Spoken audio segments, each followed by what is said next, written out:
Hello, everybody. I pray that you guys have had an amazing day. I know that it is late. I know that many of you, well, it's almost 12 a.m. Might as well say it's 12 a.m. So if you happen to be up, you will be blessed by this message. If you're not up, you're going to get blessed when you watch the replay. How about that? But I just got home not too long ago from Bible study. Sorry, taking off these rings so I can oil up my hands. Just got home from Bible study, and I was trying to go back and forth with myself as to whether or not I wanted to go live tonight or if I wanted to wait until tomorrow. I decided to go live tonight because I do have something that's on my heart that I want to share with you guys. And I'm not going to be on here very, very long. Hello, Sister Christy, Sister Amanda, Jenny, Shanice, how you guys doing? I pray that you guys are having an amazing day. But I do have something on my heart that I want to share with you. And it's not going to be very long. I know I say that a lot, and it's become a running joke on this channel. Nevertheless, I'm not going to be on here long because I don't have any notes. Number one. Number two, I'm hungry. I have soup in the kitchen that's waiting on me. And number three, it is late at night. And I know that some of you have to work in the morning. Black Diamond, you are beautiful. Thank you. I really appreciate you. I'm glad to see you guys in here. I turned my head and the numbers went up significantly. But this is something, I know the title may sound offensive, but I really wanted to get your attention because what I'm about to share with you will absolutely change your life. Now, I'm questioning whether or not this may be a little bit too much for you if you happen to be a babe in Christ. I think it'll be beneficial. It's something that you can put away for later if you're not ready for this revelation. But if for those of you who are mature or maturing, this is something I believe that is going to be really, really beneficial for you. So do me a favor, be sure to like and share. I'll jump straight into the message. It's two things I'm going to talk about on today, and I'm going to go from there. But be sure to like and share. I want to start talking as soon as we get about 100 people on here. How are you guys doing? I pray that you guys have had an amazing day. Like I said, I was at church. We got out of church around 9:40. However, I sat in my car. One of my mentees sat in my car and was talking to me or what have you. We were talking, and that's that. So I ended up getting home relatively late. I live a little ways away from the church. So I pray that you guys have had an amazing day. I hope you guys went to Bible study. I'm not going to wait for 100 people because then we'll be waiting here for the next few minutes, and I don't want to belabor the point. I want to go straight to it. This is something I've learned in life. And before I go forward, let me say this.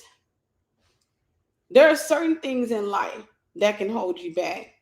One of the greater things in life, not the greatest, I would even say one of the greater lessons I've learned in life is this: your feelings genuinely don't matter. Your feelings genuinely don't matter. The sooner you get that, the sooner that starts making sense to you, and I'm going to try to make it make sense tonight, but the sooner you get that, the better off you'll be. And this is not a hurt message. This isn't a don't nobody care. No. Listen to it. This is a godly message. This is a kingdom message. This is something that God taught me over the years. And I've shared this story before about the time I was living in Florida and I was married at the time and I was having a tantrum. Right? Life wasn't going the way I wanted it to go. And one thing you'll know about, I don't cry easily. And so if I cried, trust me, that means that's something that hit me to my core. Either that or I got PMS, one or the other. But this particular day, I don't know. I don't know if I had PMS, but I could tell I was hurt to the core. I was mad. I was upset. I was frustrated, and I went down on my floor and I laid. And you got to understand, but I laid on the carpet. I laid and I put my face into the carpet, and I began to weep sorely. I'm talking about loud, right? Because I'm frustrated at this point, and it's funny to me because I don't think anybody was home with me. I think I was at home by myself. I don't think anybody was home with me because I remember hearing a voice. I remember hearing like this strong voice that said to me, "Are you done yet?" I remember hearing that voice, "Are you done yet?" And it was audible but non-audible at the same time, if that makes sense. It was audible where I know I heard it, but non-audible where I knew it wasn't anybody in the house. So, or in an apartment I was living in. And I remember I lift my head up and I looked around, because I'm thinking, I know what I just heard. I know what I just heard. And then I heard the Lord telling me, he said, "I put the sword in your mouth." He said, "Use it." He was trying to get me to understand that the very thing that I was crying about, the very thing that I was weeping about, the very thing that I was so tormented about, I had authority over it, but I wasn't utilizing my authority.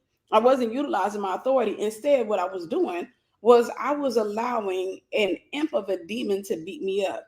I was allowing an imp of a demon to get this, use my feelings. Sister Tracy, thank you. God bless you. I was allowing the enemy to use my feelings against me. And God said, "What are you doing?" He said, "I put the sword in your mouth. I put the sword in your mouth." I remember when I laid down, when I heard the Lord say initially, um, when I heard the Lord say, "Are you done yet?" I remember knowing, like there was this internal knowing that I knew that I just had an encounter with God. But at the same time, I also remember thinking, like, I would that's not what I expected from God. See, this is when you start getting a relationship with him. The God you think he is not always the God you're going to come in contact with. So, I'm thinking that he's going to come and he's going to pity me, and he's going to see all the good stuff I've been doing and all the evil that I've been reaping, and he's going to see, and he's going to say, "My baby girl, oh my sweet baby, you don't deserve that." I was thinking that he was going to coddle me, he was going to do all those sweet things. That ain't how God talked to me. That's not how God. He's a loving God. God shows his love. God is love. Okay, we already know that. But God shows his love, or better yet, God reveals himself through, when he deals with you, he doesn't deal with everybody the same way.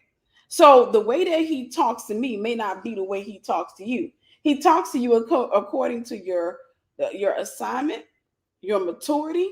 He talks to you in accordance with what it is that you're designed to do. So whenever I used to go to God, and I used to say to him, when I used to go into the kitchen and I would cry, and I've shared this before. I go into the kitchen and I be washing dishes sometimes, and I start feeling sorry for myself. I go into the kitchen, I'm washing dishes in the middle of the night. Man, I was married to, been in bed, sound asleep, and what have you. And I didn't like him seeing me cry anyhow. I've always been a lone crier. But I'm in the kitchen and I got tears running down my eyes and what have you.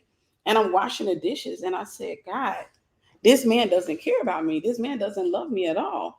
This man," and this is a conversation. This event happened several times where I told God something and God would respond to me, "I know how you feel. I know how you feel."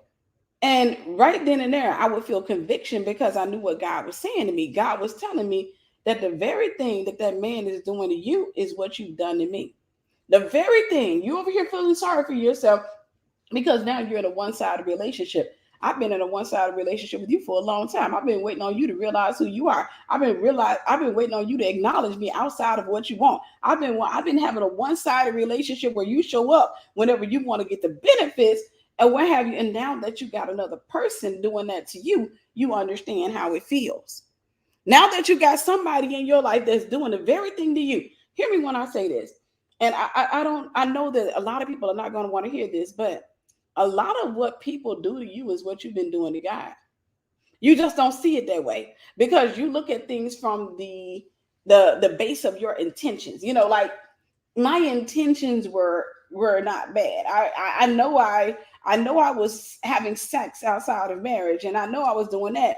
But my intentions were for me and this man to get married. Okay, my intentions were for us to finally find our way into the will of God. I just needed a couple of months, God. I just needed a year, and then we would get into your will because I wasn't going to live outside of your will. But when you're saying stuff like that, you're literally telling God, "I choose me first." And whenever you start dealing with chronology with God, he says, "Seek ye first the kingdom of God and his righteousness, and everything else will be added to you." Everything you seek first, or anything you seek first, becomes the foundation or the basis on which everything else on which you stack everything else. So God was saying, any foundation you build, if it's not me, nothing you build is going to last on that foundation. You're going to keep building these Tower of Babel relationships. You're going to keep building all of this stuff, and you're going to spend years and years building, and it will come crumbling down. Everything that you built, I didn't want to get it. I didn't want to understand it because I felt like I'm building with good intentions. Yeah, I'm sitting here and I'm having sex with this dude, but I got good intentions in the end, or what have you. So God helped me to understand that I built on the wrong foundation. And so because I built on the wrong foundation, nothing I built on that, nothing I put on that foundation, regardless of how, get this, regardless of how valuable it was to me, it wasn't going to stand. And somebody needs to hear this. God does not exempt you from his word. God, there is no person on the face of this earth that God will say, okay, I'll let you go ahead. I'll let you keep the guy. I'll let you keep the woman. I'll let you keep the lifestyle. There's no person on the face of this earth. And this is to help you to stop feeling like a victim. This is to help you to stop feeling like God is against you. God doesn't care about you. God got his favors, what have you. There is no person on the face of this earth that God will sit back and say, you know what? I'm gonna let you have a pass. And also, let me just kind of stop. Let me talk to this real quick, because this is more of an open talk. Let me talk to this real quick, because I know a lot of times we start talking about God and his favor, or God and his favorite people, or what have you. Do you understand what it means to be God's to have favor with God? Do you understand what it means to be preferred by God? A lot of people want that. You look at people that God has given grace to. You look at people that God has, his light is, shining upon them. God is illuminating them. But one thing you don't understand is that the minute God illuminates a person, God is literally saying, I trust that person to go through warfare. That's what he's saying. This is what happened to Job. Whenever God sat back and he's blessed Job and all of that stuff, Job is living a good life. He's living a high life. He's got all these servants. He's got all these children. Probably had one of the finest wives in the land. Job has all these beautiful things going on for his life. And then God turns around. And when Satan comes to God and God says, where have you been? Where have you been? He said, I've been going to and fro in the earth. And God said, because God knows what Satan was doing, he was going about seeking whom he could devour. God said, have you considered my servant Job? That's what favor looks like.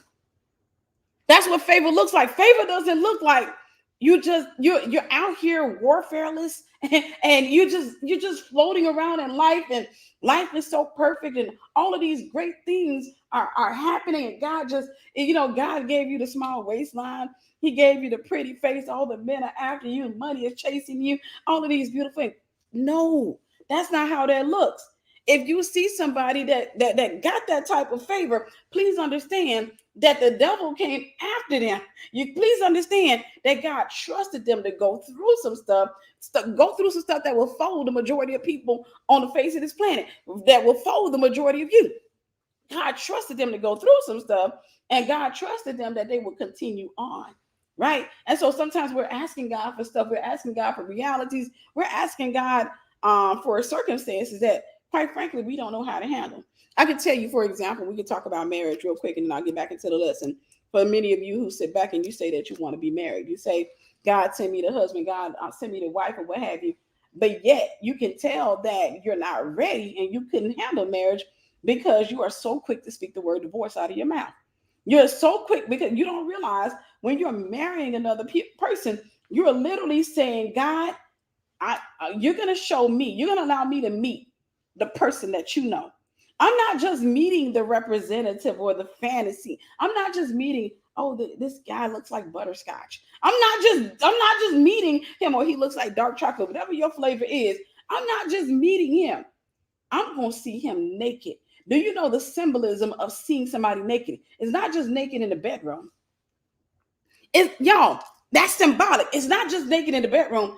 I'm going to see all of his flaws. I'm not talking about physical flaws. I'll see his physical flaws too. I'll see his strongholds. I'll see his insecurities. I'll see that. And guess what?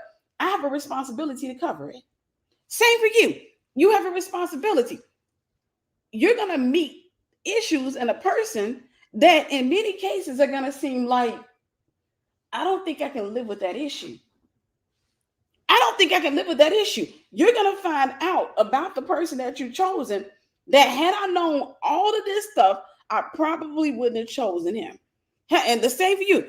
I probably wouldn't have chosen, because it's very similar to having a kid. When you got a kid, right? You bring your kid outside. We're looking at this baby that you're carrying. The baby has a diaper on. The baby has clothes on. The baby is crying. All of that stuff. But what people don't see is that baby keeping you up at night. What people don't see is that baby peeing on you and crapping on you. You changing the baby's diaper. The baby won't let you sleep. The baby's one of the most selfish creatures on the face of this planet because it's still a baby. So it's very similar. As a mother, you're not going to come out, or as a father, you're not going to come out and tell the whole wide world this child is just is a nightmare. No, you may say, oh, he stays up at night, or she doesn't sleep at night. But for the most part, you understand that you're dealing with a kid. Whenever you get married, that's how it is. So sometimes what you're asking God for, when you sit back and say, God, send me a spouse, you're literally saying, God, I want to see that person naked. I'll teach it. You're saying, I want to see that person naked. In other words, I want to see their flaws. See, a lot of times when you get married because of the cute stuff, you're divorced because of the ugly stuff. You're saying, I want to see this person's flaws. I want to see their insecurities. I want to see their weaknesses. I want to see their pride. Everything that you know about that person, I'm saying to you, I believe I can handle it. You can give me a revelation of it. Doesn't that give you a different insight into marriage?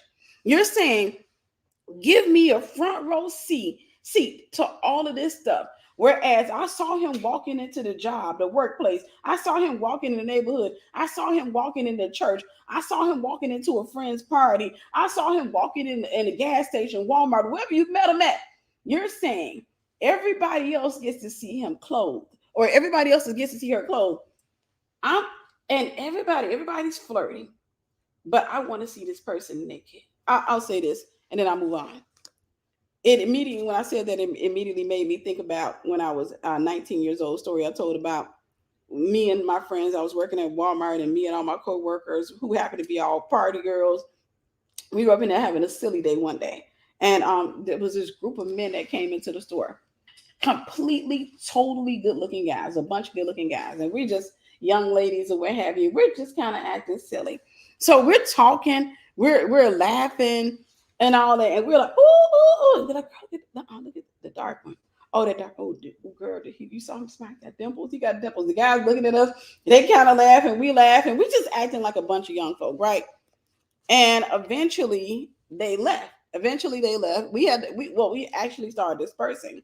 We had to go back to work because I'm thinking one of our supervisors must have came over there. So we all dispersed, and we all started going back to work. Well, eventually the guys leave and what have you. And another guy comes over there, and I didn't see him initially. I'm sitting up in the fitting room, and one of my coworkers, she comes and she says, I don't remember what code language we had, but she was like, "It's another one over there." I was like, "The guys are still there?" She said, "No, this is another one." She said, "Girl, you fine, you fine, you fine." I said, okay. So I get up and I look over there and I see this guy. Sure enough, the dude was good looking, incredibly good looking. Oh, we had a tall, light complexion dude, and he had this curly hair, just perfect goatee, all of that, big eyes, all that. I'm just like, kind of cute. You're not just kind of cute, you're really cute. I'm young. I get up, I was 19 years old. I get up out of my seat and I come out of the fit room. Me and her standing there talking, and we're looking at the guy talking and laughing. So he's over there. I remember there with jeans on his wall, right? He's just getting jeans out, trying to look at them, but he keeps looking over and he's smiling because he recognizes two women are flirting with him. That he recognizes that, so he's just having a good time. So I walk over and I told her, I said, "Girl, nobody in the men's department. I got to go help him. I ain't know nothing about no men's department. I got to go help him." So I make my way over to the men's department. And I said, "Excuse me, do you need some help with anything?" He said, "Nah, I got it." He said, "But you can help me with your phone number though." And I was like, "Okay, of course I want to give good customer service or what have you." Not just being funny. Me and the guy exchanged phone numbers. Now, I told this story because that guy me and this guy ended up getting, I won't even say officially engaged. It was more of an unofficial engagement. But we ended up calling ourselves getting engaged at some point. Meaning we were in a long-term relationship or what have you.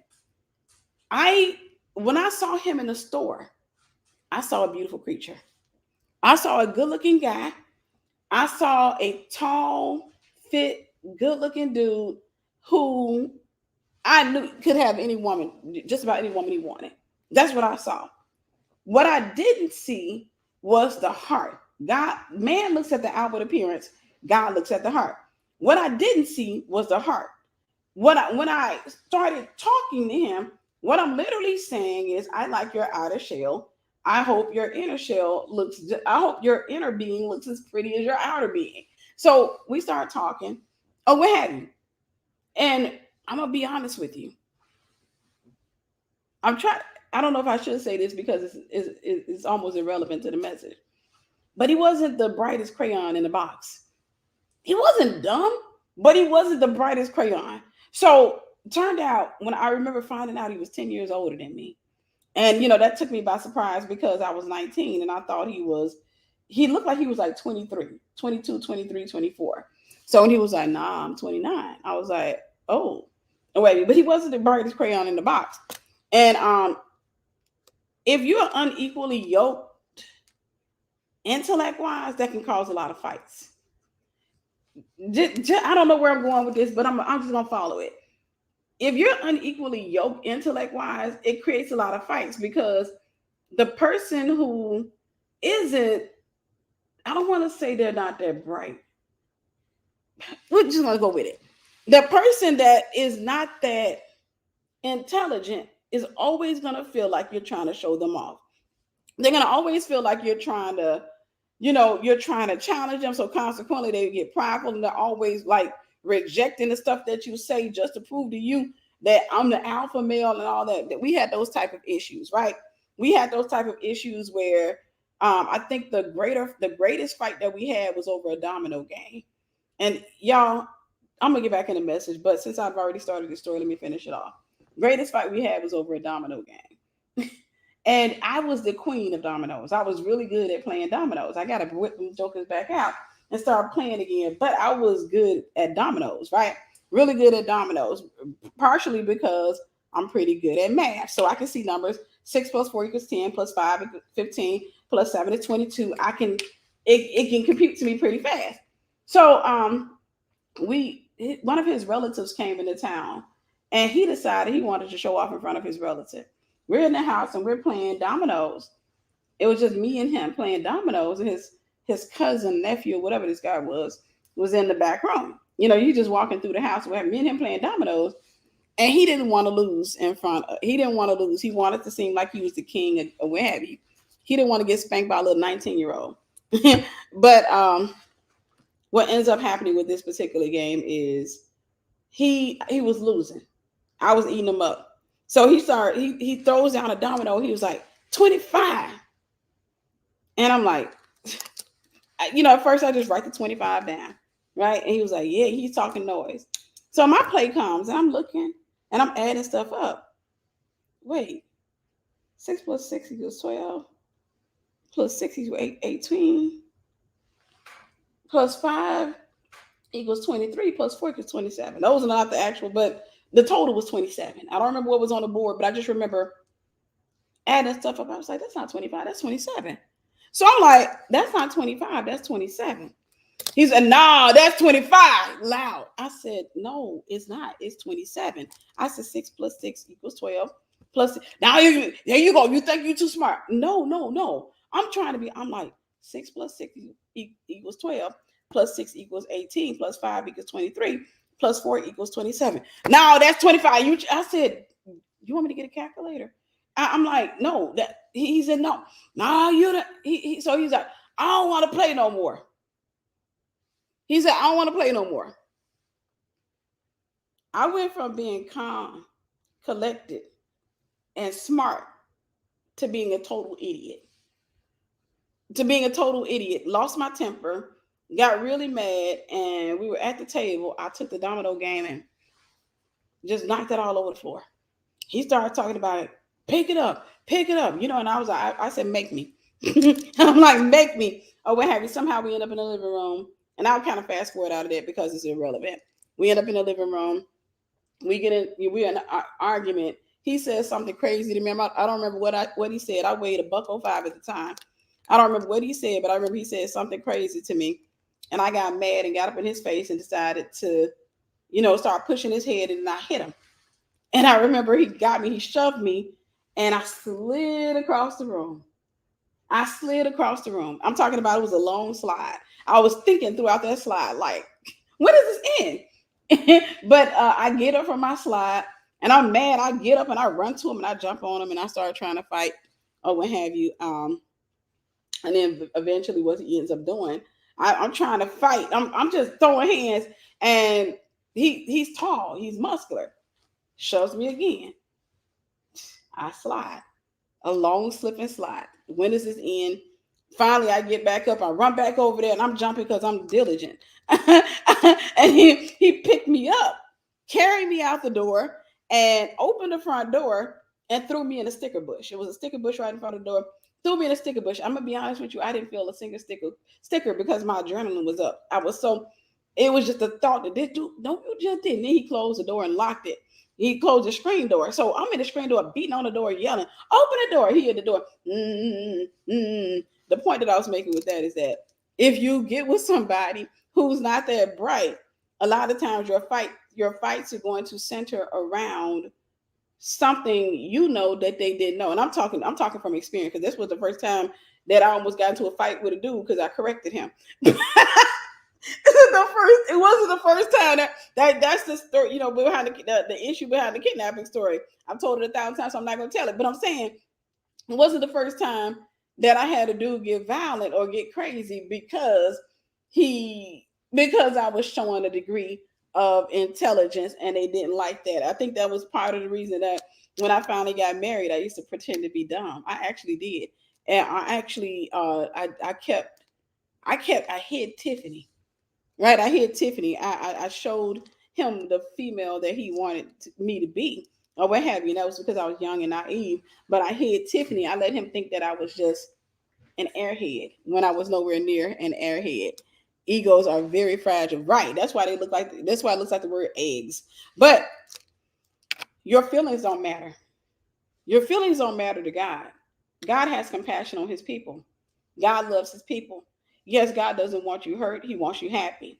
But whenever your purpose gets involved, whenever there's something that God wants you, a message he wants you to get to you, sometimes he has to allow that message, like a sword. The word of truth is a sword, to go through your emotions. You go through that layer of your emotions in order to reach your heart. So when you're crying out and you're angry and you're emotional and you're feeling like you want to quit, you want to give up, one thing about it is God is not going to back down. And I'm saying this, trust me when I say this, there's somebody here that needs to hear this. God's not going to back down because you're threatening to quit. God's not going to back down because you're threatening to commit suicide. God's not going to back down just because you're threatening to become an atheist or Satanist. God's not going to back down just because you feel like life is unfair. God's not going to back down just because you're looking at somebody and seeing, and it looks like their life is going well. You don't know what season they're in, right? A lot of times we have an assumption that the person that we're standing next to is in the same season. No, they may be in their sowing season while you're in your reap. And so in their sowing season, things look really good. Things are happening for them. Things are, God has given them the grace. He's given them the space to repent, what have you, just like he gave it to you. And it may look real pretty, but realistically speaking, they got to reap that. That's a law. And so laws are absolute. When it comes down to you, you have to understand that there are some things in life that God doesn't want you to touch. There are things that God doesn't want you to have. There are people that God doesn't want in your life. There are so many things that God puts a boundary in front of because it moves against your purpose. It moves against your assignment. And you may find yourself getting upset and getting frustrated, but you're putting God between a rock and a hard place, and he won't stay there. You're telling him, basically, let me have what I want. And I'm going to forsake my assignment. I'm going to forsake my purpose. I'm going to forsake everything that's tied to whatever it is you want me to do so that I can have what I want. So God will put that thing there so you don't get what you want, because then what you're asking for is, unbeknownst to you, you're asking for an eternal separation from God. You're asking God because there's no way you can expect to say that Jesus is your Lord, which means you're supposed to be submitted to him, and your Savior, when you refuse to serve him, when you refuse to submit to him, when you refuse to surrender to him. You can't go serve the God of this world and then turn around and think that, okay, well, now that this over with and I've had fun in the world, now where's my mansion? Jesus said, in my father's house there are many mansions. Where's my mansion? Jesus has to be Lord of your life as much as he has to be Savior of your life. I was thinking about this, and I want you to pay attention because what I'm about to share with you, like I said, is going to change your mind for many of you if you have a degree of maturity. For those of you who may not be mature, I would say just take notes and store this away for later and what have you. And I believe that it'll be relevant to you at some point in your walk or in your journey. But when it comes down to, I was thinking about, I'm getting ready to release a short film. I'm always, because I'm always doing mass production is beautiful, but it's not that fun. Because one thing you have to deal with is you're literally signing up for warfare. You're having to deal with all this, the warfare, the pushbacks, the setbacks, all of those things that try to hold you back. You're dealing with so much.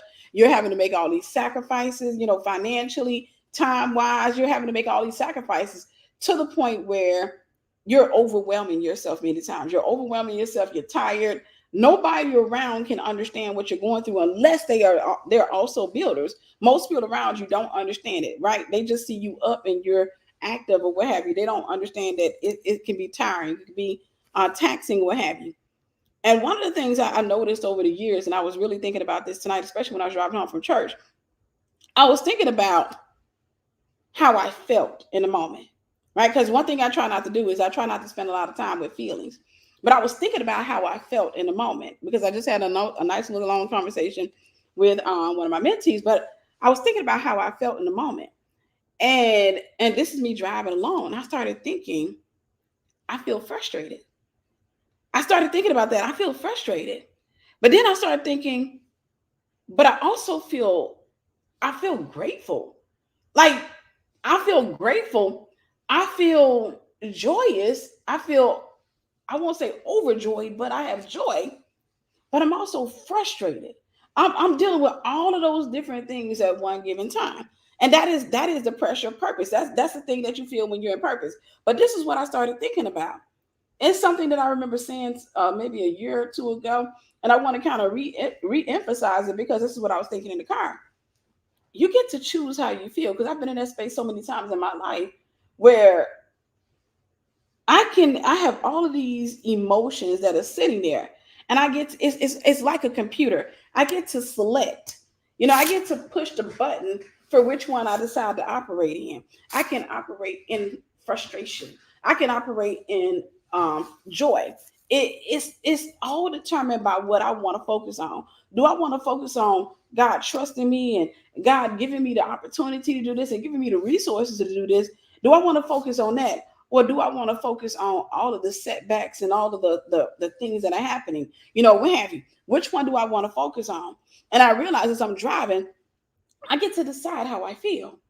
And it's the same thing.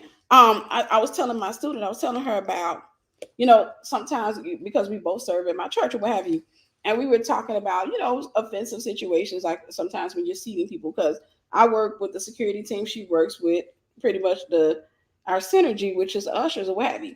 And sometimes we have to tell people you can't sit here or you can't do that. And people get really mad at you for doing that. People get upset when you're telling them that kind of stuff or what have you. And I was telling her, the thing about it is, when you're serving in ministry and when you're doing stuff like that, you literally have to become unoffendable.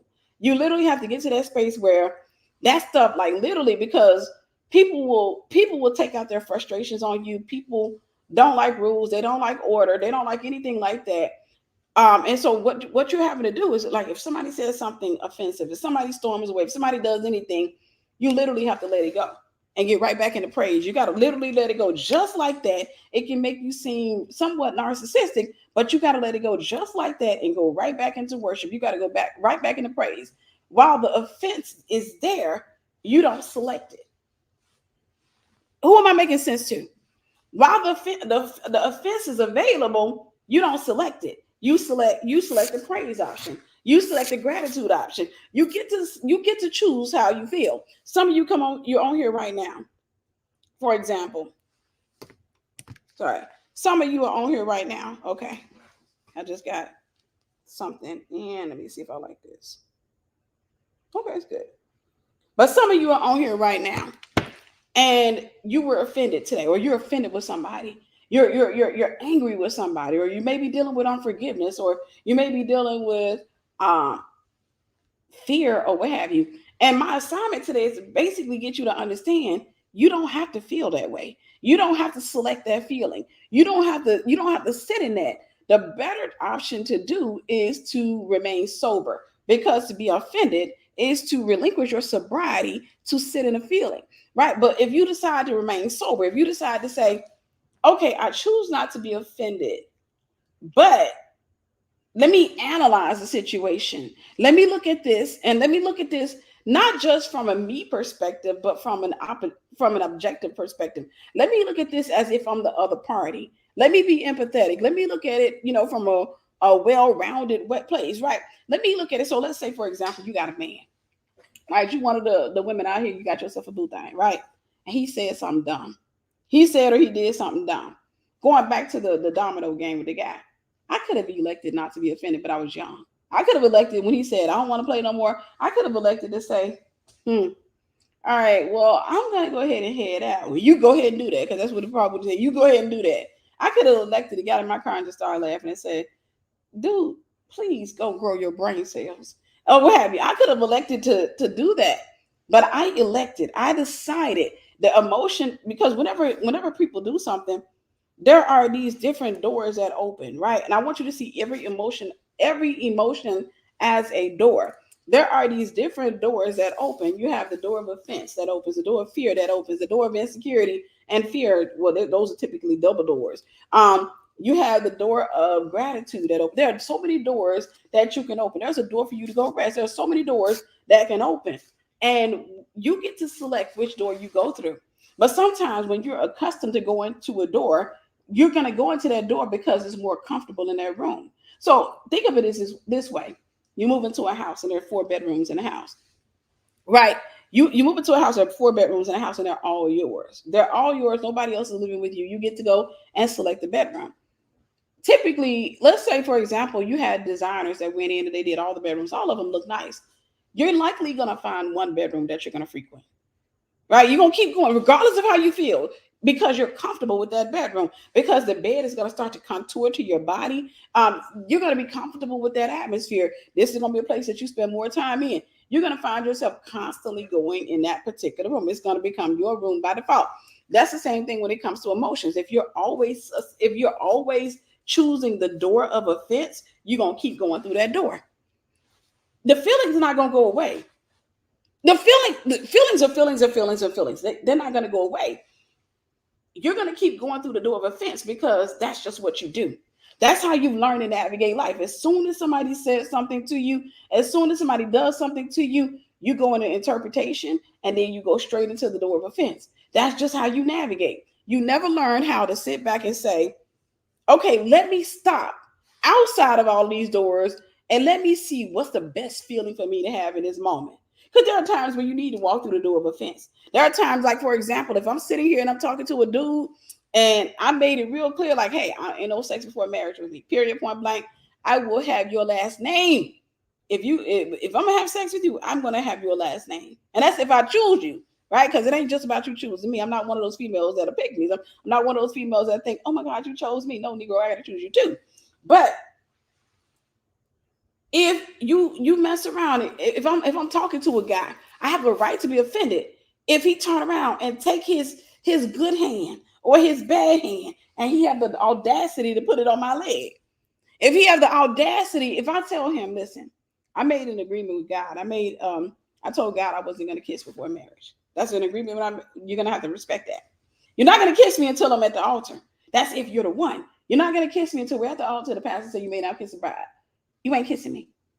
And if I'm sitting there one day and we're talking and I'm laughing and I turn around and he come in, I have a right to be offended because he just crossed the boundary. I have a right to be offended because he just crossed the boundary. When I'm driving in traffic, especially when I'm coming off of church, a lot of times I'm on these 2-lane roads or what have you. And the problem with 2-lane roads is that, especially in Georgia, you got all these curves and stuff like that. Sometimes people are coming around way too fast and they're coming over the line. and immediately I feel offended. I can feel the offense or what have you. I get to select it. I can feel the offense because they're crossing a boundary, and that boundary is not only going to impact them, but it could potentially impact me. It can hurt, harm, or do damage to me, or even worse. So I'm saying that there are times that you have a right to be offended. But there are some times where you have to understand that offense is one of the strongest emotions. It's not something that you want to go to every time somebody doesn't give you what you want. Somebody says something to you. Somebody doesn't say anything to you. They don't give you the attention or what have you.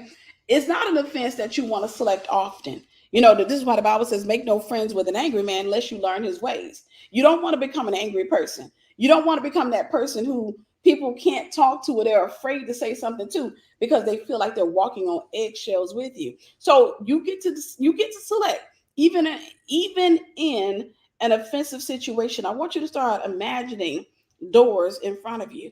I want you to start to imagine there's a door of gratitude that I can go through. There is a door of revelation I can go through. For example, anytime I get offended, like I have a sister in Christ who a lot of times she'll get under my skin, right? She'll get under my skin. She knows it, or what have you. She'll say something, she'll do something to get under my skin.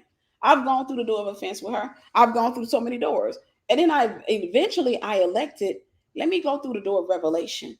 Because at the end of the day, if I keep going through the door of offense, nothing is happening, nothing is changing. It's a cycle. We're gonna find ourselves right back there again and again, right? And if I don't go through the door of revelation, it's just a cycle. But if I go through the door of revelation, then I can sit back and I can see what I may have said, what I may have done, or I can see whether or not maybe, and this is maybe our season is expired, maybe she's too close. Maybe she's too close or what have you. Maybe so revelation helps me to understand what I need to better do. And so that way, whenever me and her talking, she watches it. So hey, girls, be on here. But she watches. But these are conversations me and her have had. But whenever I'm in that space, I've learned if I go to the door of offense, y'all catch this. If I keep going through that door, I'm gonna get frustrated. And I'm gonna get tired of feeling that way. And then my heart's gonna start telling me the way of escape. My heart's gonna start telling me, how do you get out of offense? Well, if she keeps offending me, I gotta get away from her. That's not always the answer.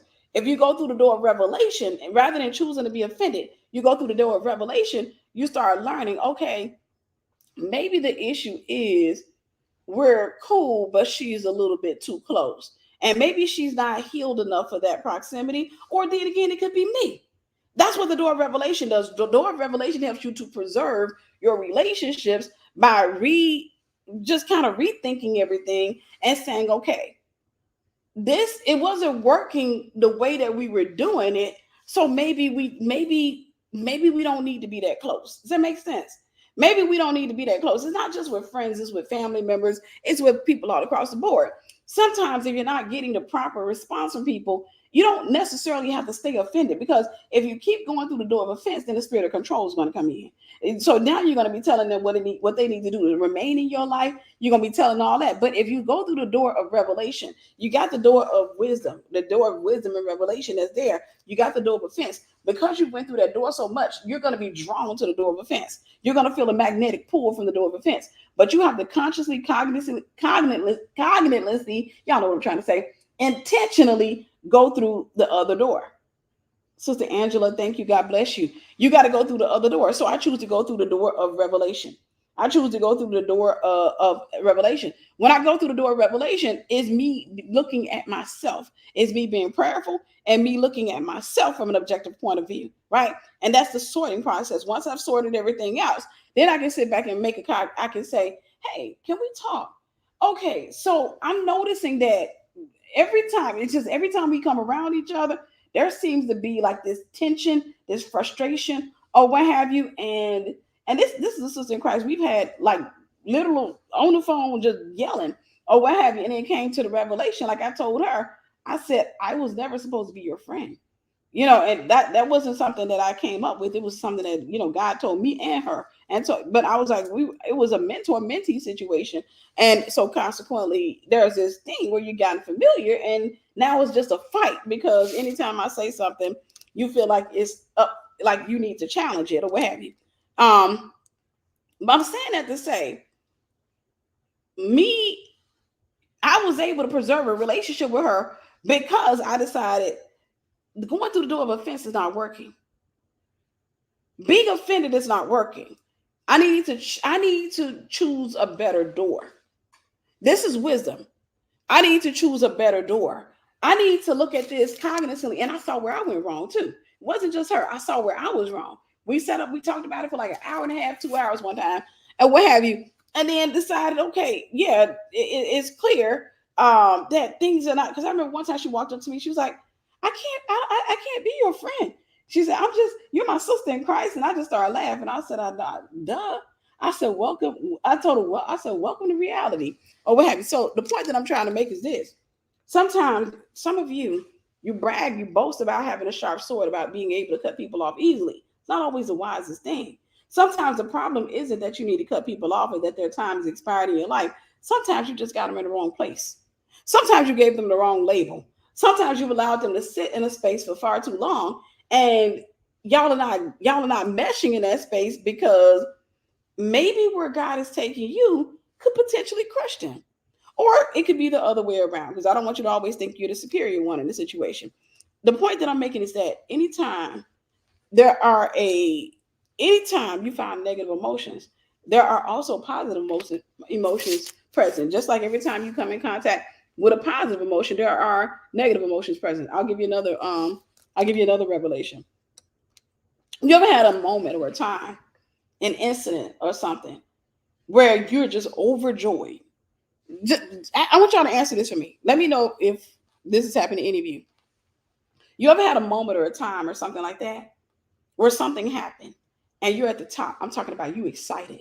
You overjoyed. I'm talking about your day. It just seems like everything is going well. You super excited. You spend that day, like the majority of that day, on cloud 9, cloud 10, cloud 11. You in the third heaven somewhere. Or the first heaven somewhere. You spend the majority of that day just excited about life or what have you. And then that night come or the next day, you in the pit. Has that ever happened to you? I'm talking about in the pit of depression, in the pit of frustration, in the pit. And it got to the point where if that happened to you repeatedly, you started saying, anytime you found yourself having a really good day, because you started anticipating that something bad was going to happen. Has that ever happened to you? Just let me know. Thank you, Sister Leslie, for answering. You up in the clouds. Everything seems to be good. You're like, yay! Oh my goodness! You're getting calls. There's so much love you're feeling that day. There's so much respect you're feeling that day. There's a lot of things that you're feeling that day. It just feels like the world, like the people around you care. The people around you love you. Everybody seems to be appreciative of you. Things are going really good. And then there's that decline. Can I give you a little bit of revelation? Did you know we all have a measure of joy? We all have a measure of love. We all have a measure of everything. So I want you to think of it this way. Let's pretend I'm a 12-year-old girl and my mother goes off and she leaves me at home. She has to go to work. She says, I'll be gone all day. I got to work 2 jobs. So I'm going to leave food out. I cook for you. So you get to eat the food that's up in there. But make sure you portion it out because, I'm not going to be home until the middle of the night. You should be in bed by then because you got to go to school in the morning. But I left enough food for you for breakfast, lunch, and supper, right? I left enough food for you for breakfast, lunch, and dinner. Well, hey, I go up in there. It's breakfast. My mom leaves. I go up in there and I look at the food. I see pancakes. I see chicken. My mom said, your first meal should have been pancakes and chicken. Okay. I get the pancakes and the chicken. And the chicken, she left enough chicken that's supposed to serve 3 meals. So let's say she left me a chicken breast, like 3 chicken breasts, right? But this, for whatever reason this day, I'm feeling like it's a good day. I just want to eat it all. I just want to eat as much as I can. So right then and there, I eat 2 pieces of chicken, which I don't think I could do, but I'm just saying this is just an example. But I eat 2 big giant pieces of chicken. I eat the waffles, pancakes, or whatever my mom was left for me up in there. I'm wallowing like a fish. I got one piece of chicken left, right? I got one chicken breast left, and I have, let's say, some macaroni and cheese that my mom made for me, right? So she got that up in there. She told me to go heat it up, and that's that. So around noon, I get hungry again. Around noon, I go up in there, I fix my plate, and I put the food on a plate, and I eat the chicken, the one piece of chicken I have left, and then I eat the macaroni. And the macaroni is good for whatever reason. I'm like, man, this is the best macaroni I've ever eaten. And even though I feel slightly full, I'm feeling a little gluttonous on the day. So I go back up in there and I give me another helping of macaroni. Before long, I've eaten all the macaroni and cheese up, right? And this happens around, let's say, 12 noon. Dinner time comes around 6 p.m. Dinner time comes. It was supposed to serve me, all the way up to dinner or supper, what have you. Dinner comes around.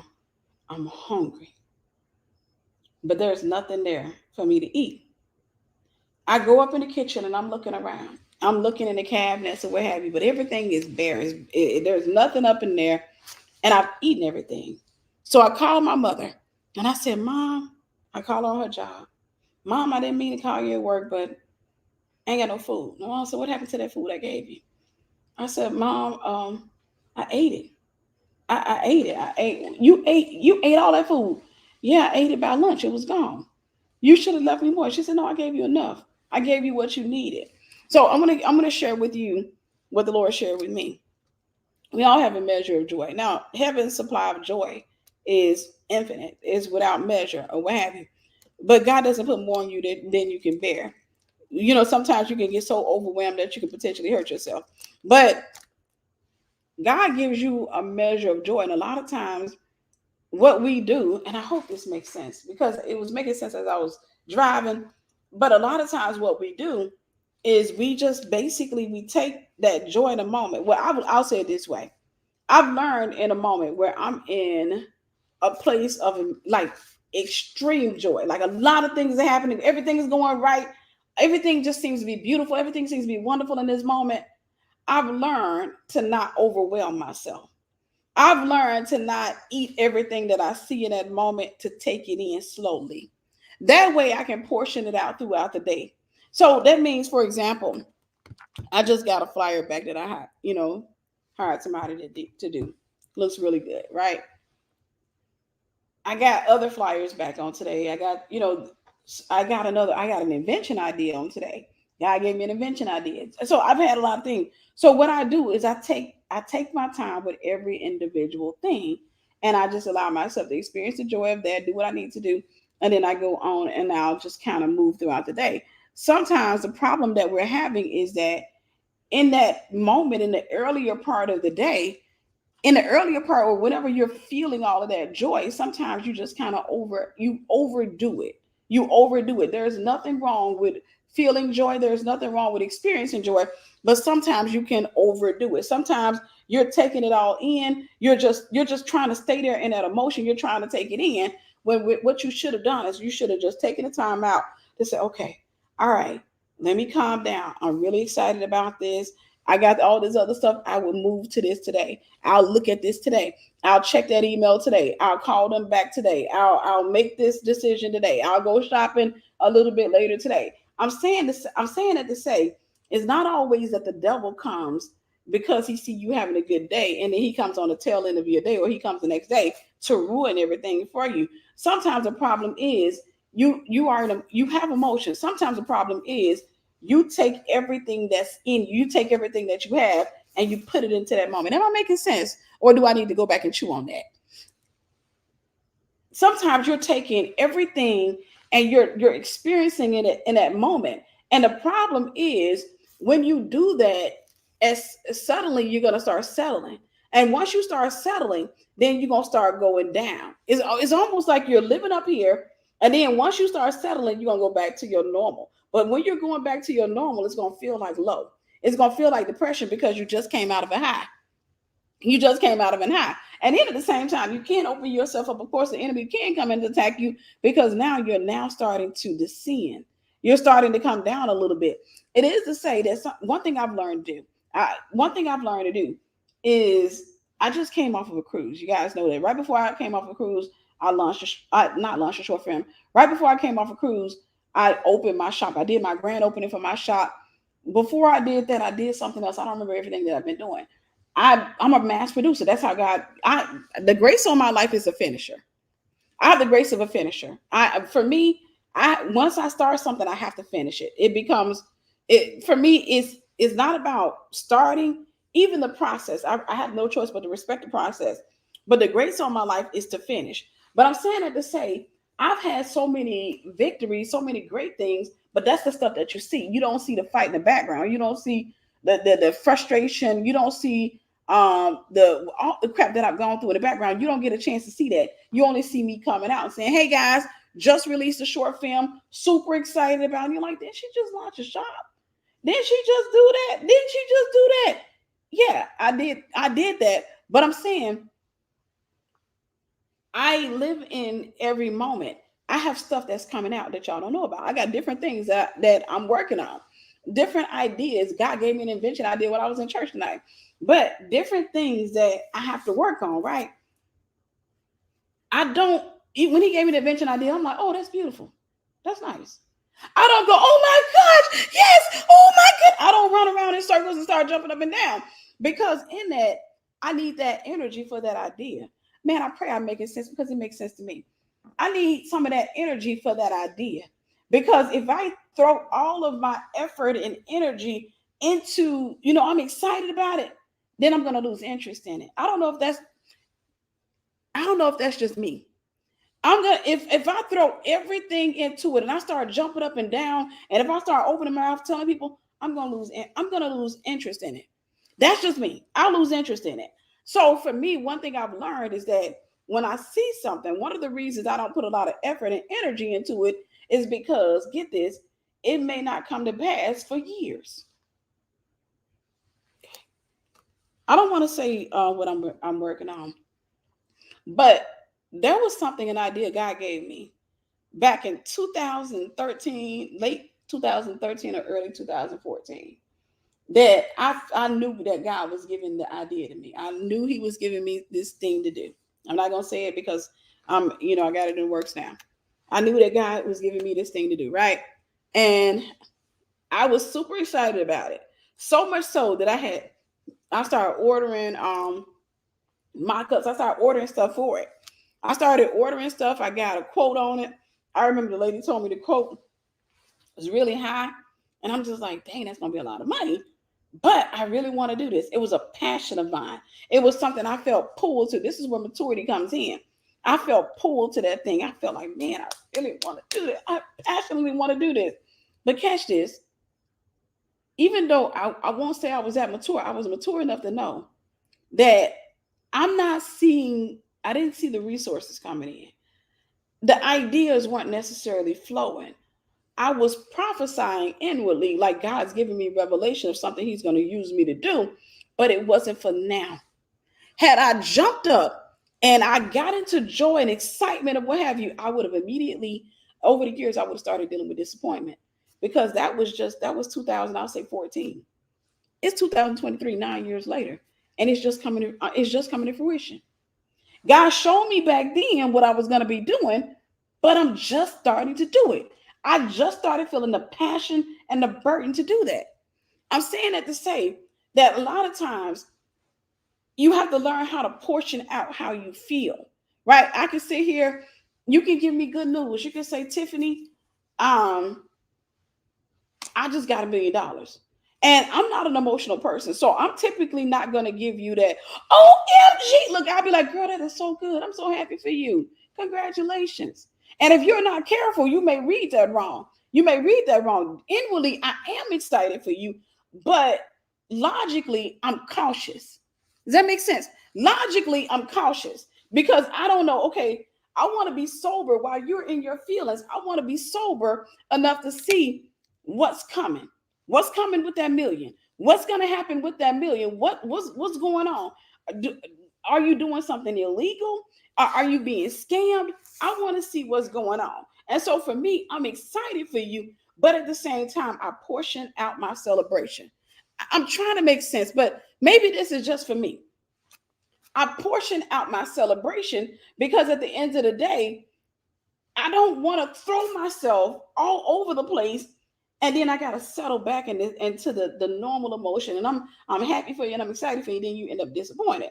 No, if I'm cautious, then if something is happening, something is coming your way, I can say, hey sis, watch out for this, because I'm noticing. Okay, you just told me that you got $1 million settlement coming in. Or when you say settlement, I'll say you got $1 million coming in from an invention idea that you posted out there. You got somebody that wants to invest in your idea. You got $1 million coming in. Well, you tell me that, I'm excited for you. I'm overjoyed, but I'm gonna be looking. So if I'm sitting there and I'm like, hey, who is that? My cousin. Cousin who? Oh, that's Donna. It's the same Donna you told me about.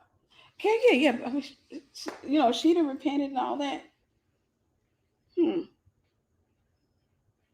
What made her come around now? I don't know. She just called me up and told me that she was feeling some type of way. God dealt with her and she wanted to repent. That's convenient. You just sat there and said that you got $1 million coming in, and here come Donna. That's convenient. Oh, she don't know about it. Are you sure? Who have you told? Only person I told was my mama and my. Okay, she know about it. I'm saying that to say, you get to choose your emotion and what measure you tap into. Sometimes you can overdo it. You can become overly angry. You can become overly excited. You can become overly, and if you take on any dose of an emotion too much, it takes away your sobriety. Did I make sense? I just want to make sure I'm making sense, because sometimes I say stuff and I'm thinking, am I making sense to the people? Sometimes you can tap so much into an emotion that you lose your sobriety in the moment. And you can end up dealing with disappointment or hurt, or you can end up failing at something simply because you weren't sober enough to see the rest of it.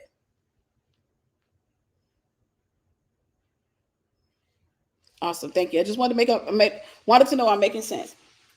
Sometimes you can tap so deeply into a feeling. You can tap so much into an emotion. Sometimes you can go a little bit too far, to the point where you could take, like, for example, I've had times, this is why I'm not quick to get angry anymore. I'm not quick to get offended or what have you. I've had times where I've gotten offended, like I've gotten hurt, got offended, and then I tapped into the emotion, I tapped into it heavy or what have you, only to realize that I read it wrong. I looked at the situation from a wrong angle, right? I didn't know the full picture. I didn't know everything, every detail. I made assumptions or what have you.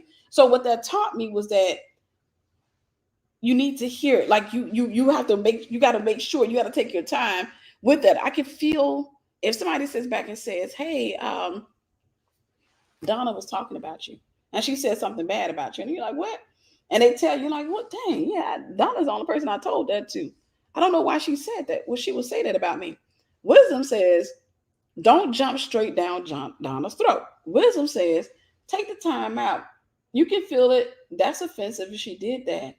However, I want to talk to her. So maybe I talk to her and she says, I didn't say it in a negative way. I said this, and she asked me what I meant, and I use you as an example, but I didn't say it in a negative way. Well, you shouldn't have shared that with her. I apologize. I didn't know that she would go and try to weaponize that. You see how different that is? I didn't know she would try to weaponize that. I felt icky after I said that. I didn't know she would do that. Okay. So let's just not do that in the future. I'm saying that to say, you can sabotage covenant relationships, kingdom relationships. You can sabotage your business. You can sabotage a lot of things by simply not having control over how you feel. Understanding that self-control means that there are controllers. That means that there are things that you get to select.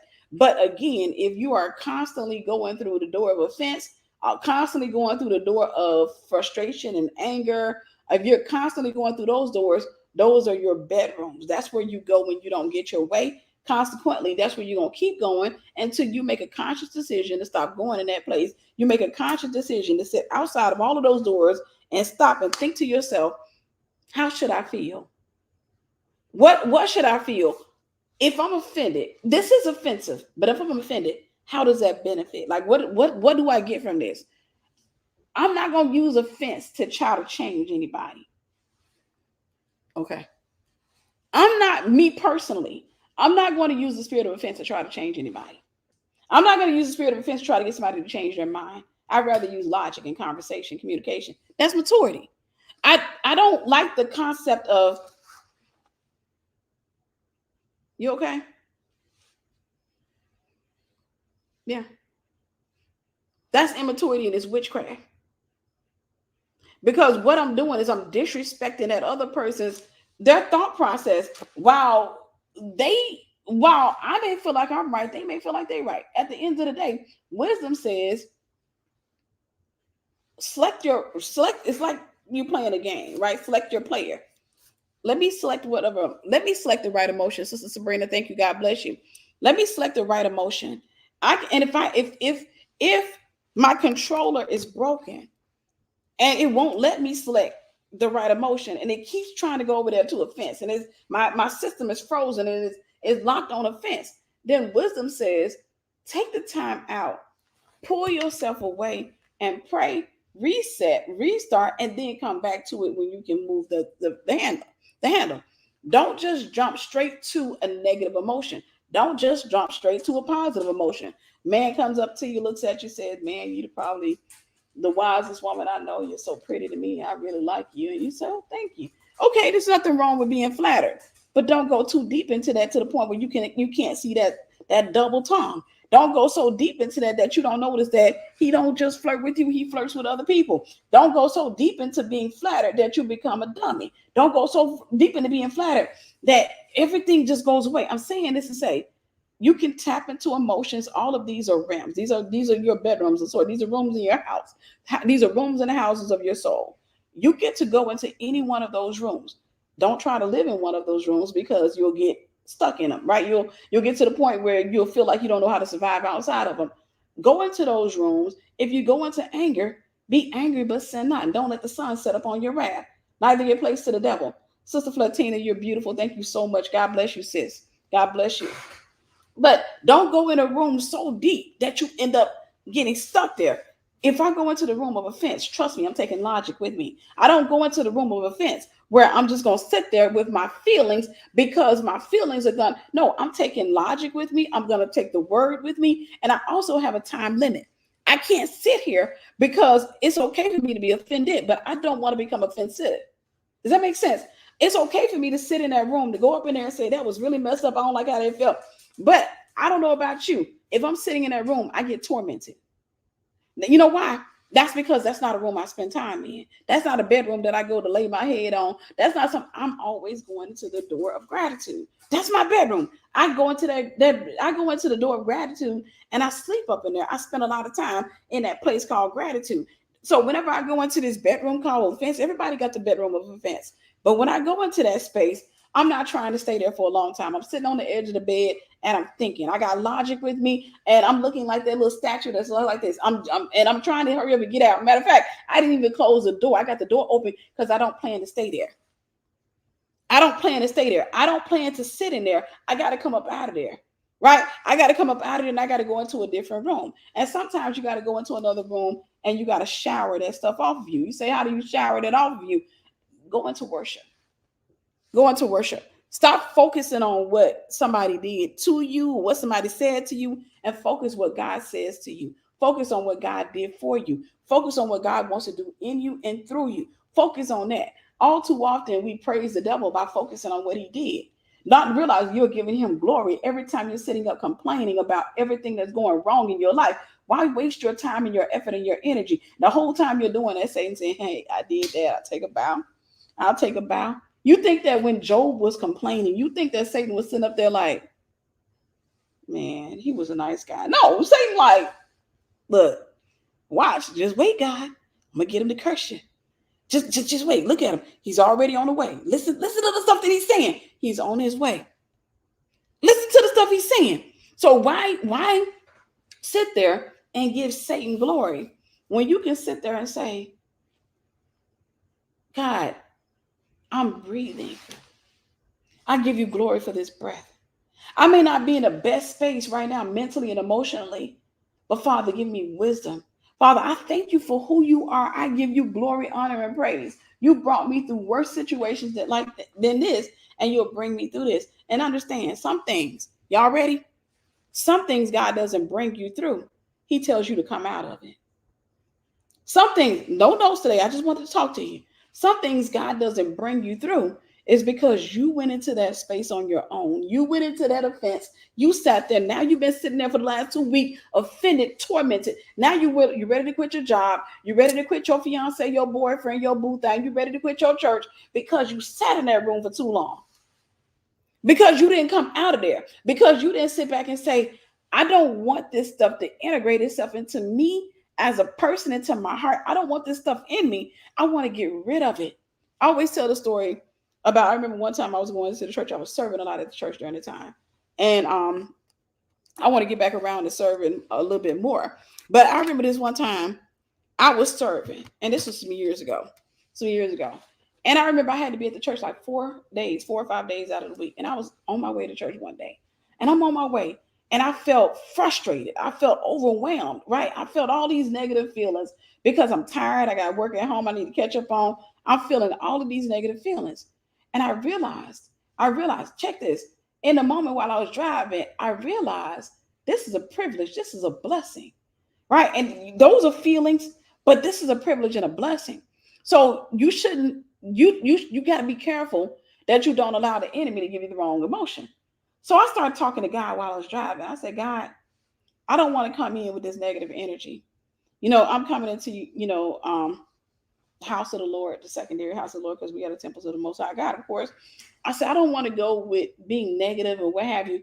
Give me revelation. I said, Lord, I choose. I choose to have a better attitude. I choose. And I said that, and God literally met me in my car. I remember after that prayer being overwhelmed with gratitude, overwhelmed with joy to the point where I went up and praised, and my God gave me the desire of my heart. You know why? I made a decision. See, you keep making a decision to be offended. You keep pressing offense because it makes sense. There's a way that seems right to a man, but the end thereof is death, because it makes sense. It makes sense, but at the same time, I don't want to live by sense. Common sense is for common folks, right? We need our common sense, but Lord, give me wisdom. Wisdom rises higher than common sense.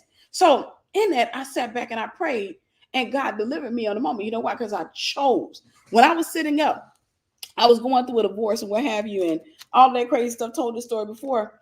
I remember I kept waking up in the middle of the night. I kept waking up at like 4 or 5 in the morning, and I would just be in this place of agony, despair, crying, just overwhelmed. And one day I decided, and it's just a decision. I decided I don't want to feel this. I don't want unforgiveness. It was a decision. You know what I'm trying to show you? To stop playing the victim. It was a decision. I don't want to feel this no more. Like I don't want to be mad at him. I don't want to be mad at the mistress. I just don't. I don't want to be mad at either one of them. What I want is I just want to move on with my life. I want to go through this process. Now, mind you, everything was still fresh at this time. Sorry. See a spider? I think there's a spider. But everything was still fresh at this time. Me and this dude had just broken up like two weeks ago, right? That means that my emotions at that time were still raw. They were still raw. I was a babe in Christ, but I made a decision. I made a decision. I said, I don't want to feel this. I started thinking about some of the people that I knew who were bitter. And I thought to myself, I don't want to turn out like that. I don't want to end up being a woman with a hoarse voice, and I'm sitting there with a pack of Newport 100s and up there talking about something. Girl, you got to do for men, do to men what they do to you. I didn't want to end up like that. God gives you, hear me, God gives you the opportunities to see different types of people. And he had blessed me to see positive people who had gone through a divorce, who were now married, happily married, and their relationship was kingdom. He allowed me to see that. And so when I sat there, what was happening with me was I was in this selection phase. I was in the phase where, yes, I'm hurt. I was feeling angry. I was feeling betrayed. I was feeling all those things, right? And those things, they were almost inevitable because, but I could choose my future from there. I could choose. I could, in that place, it's the best time to make a decision, but you want to make sure you have wisdom because in that place, what the decision that you make is going to determine what your next 5, 10, 15 years or what your life is going to look like. In that space, I had to decide. And I had this picture of a friend that I had that I used to fuss at her because she was so bitter. She wouldn't forgive her ex and what have you. And an aunt that I had that was bitter. That's who I saw on the bitter side. That's the door. That's an option. You can select that. And you can end up with health problems. You can end up talking about men. You can end up like that. Or you can select this door over here. You've seen women come over and they've been through some stuff. But you know what? Because I was in pain at the moment, I can relate more to the people in that on that. Yeah, I promise I'm trying to make sense. I can relate more to the people over here. But just because I can relate to them doesn't mean that I wanted to continue to relate to them. I could relate to them being hurt and angry. That's the zip code they were in. I was there at that moment. But for me, it wasn't a lifestyle, it was an emotion. I didn't want it to become a lifestyle. I was a babe in Christ and I understood that. That's what I'm trying to tell you. You get to decide. I had the selection process where I can go over here where I'm going to be embraced. I'm going to be welcome. Everybody's going to understand me. They're going to throw me a bunch of pity parties, all of this stuff. I could go over here and I could grow bitter. Or I can sit here and I can go through this door and don't nobody relate to me because I'm going through that door angry. I'm going through that door hurt. But I've chosen to separate myself from those emotions, even though I'm gonna still feel them. I gotta walk them off. I gotta grow them off. I gotta live them off. I gotta keep moving until they're finally gone. I get to decide which reality. Over here, people can relate to me. Over here, nobody can relate to me. Over here, if I walk through this door, nobody wants to hang around me because I don't speak their language yet. If they hang around me, what they're going to hear was me talking about, yeah, he did this and he did that. And I not sleeping at night. No, I had to walk through that door and I had to understand that was going to be my season of being alone. But I hit that selection because I said, I want to be happy. I don't want to be a bitter old bat that sitting there going to the hospital with health problems while the person that hurt me goes on to live on with their life. The devil is a three-footed lie. No, I wanted to make sure that I was happy, that I fully forgave, not just forgave from my intellect, but forgave from my heart. And I wanted to move on with my life. And I wanted to have peace. I wanted to have joy. And that required me to do something that was foreign to me in that moment. It required me to let go. To let go means to forgive.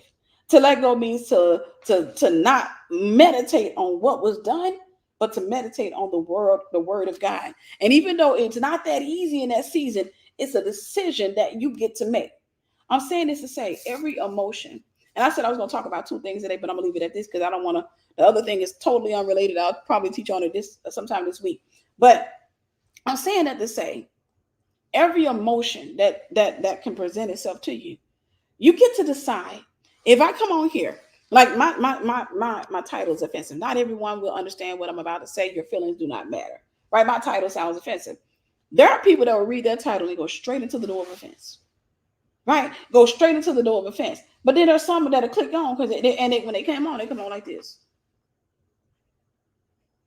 right? Because they not only live in the realm of offense, but that spirit is now in them. They have the spirit of offense, which means they walk around. There are some people with the spirit of offense. People with the spirit of offense will literally throw themselves into a situation where they can play the victim. Hey, girl, what you doing? Let me help you. Why would you want to help me when you told me, let's say, for example, you don't like cold air and in my house is cold and you want to come over here? No, you come over here. It's cold. It's a little chilly up in here. For me, it is. I always keep my things set on 70 or what have you. It's a little chilly up in here. For some of y'all, that's hot. But it's a little chilly in here. You told me you like your stuff up to 74, 75. No, my stuff be on 70, right? We in the middle of Atlanta, Georgia. It's hot out here. Why would you invite yourself to come in and then you get mad? It's so cold up in here. Did you bring a jacket? No. Could you cut that up? No, because I'd rather give you a jacket. Because if I get hot, then I'm not gonna operate well. I'll get frustrated. I'll get overwhelmed. It's easier for me. It's easier for you to put a jacket on and warm up than it is for me to just be hot. So sometimes I'm saying this to say, if you've gone through the door of offense constantly, you'll pick up the spirit of offense. If you pick up the spirit of offense, you will consciously and sometimes unconsciously throw yourself into offensive situations. It reminds me of women that sit back and it just seems like this self-fulfilling prophecy. You have these women that are bitter with men, right? They're mad at men. They got dumped. They got cheated on. They got mismanaged or what have you. They gave their whole heart to a man. Man broke their heart, did them wrong, and now they walking around talking about all men are cheat, all men are this, all men are that. They just mad at the whole male population, right? Reminds me of those type of women. You know what they do?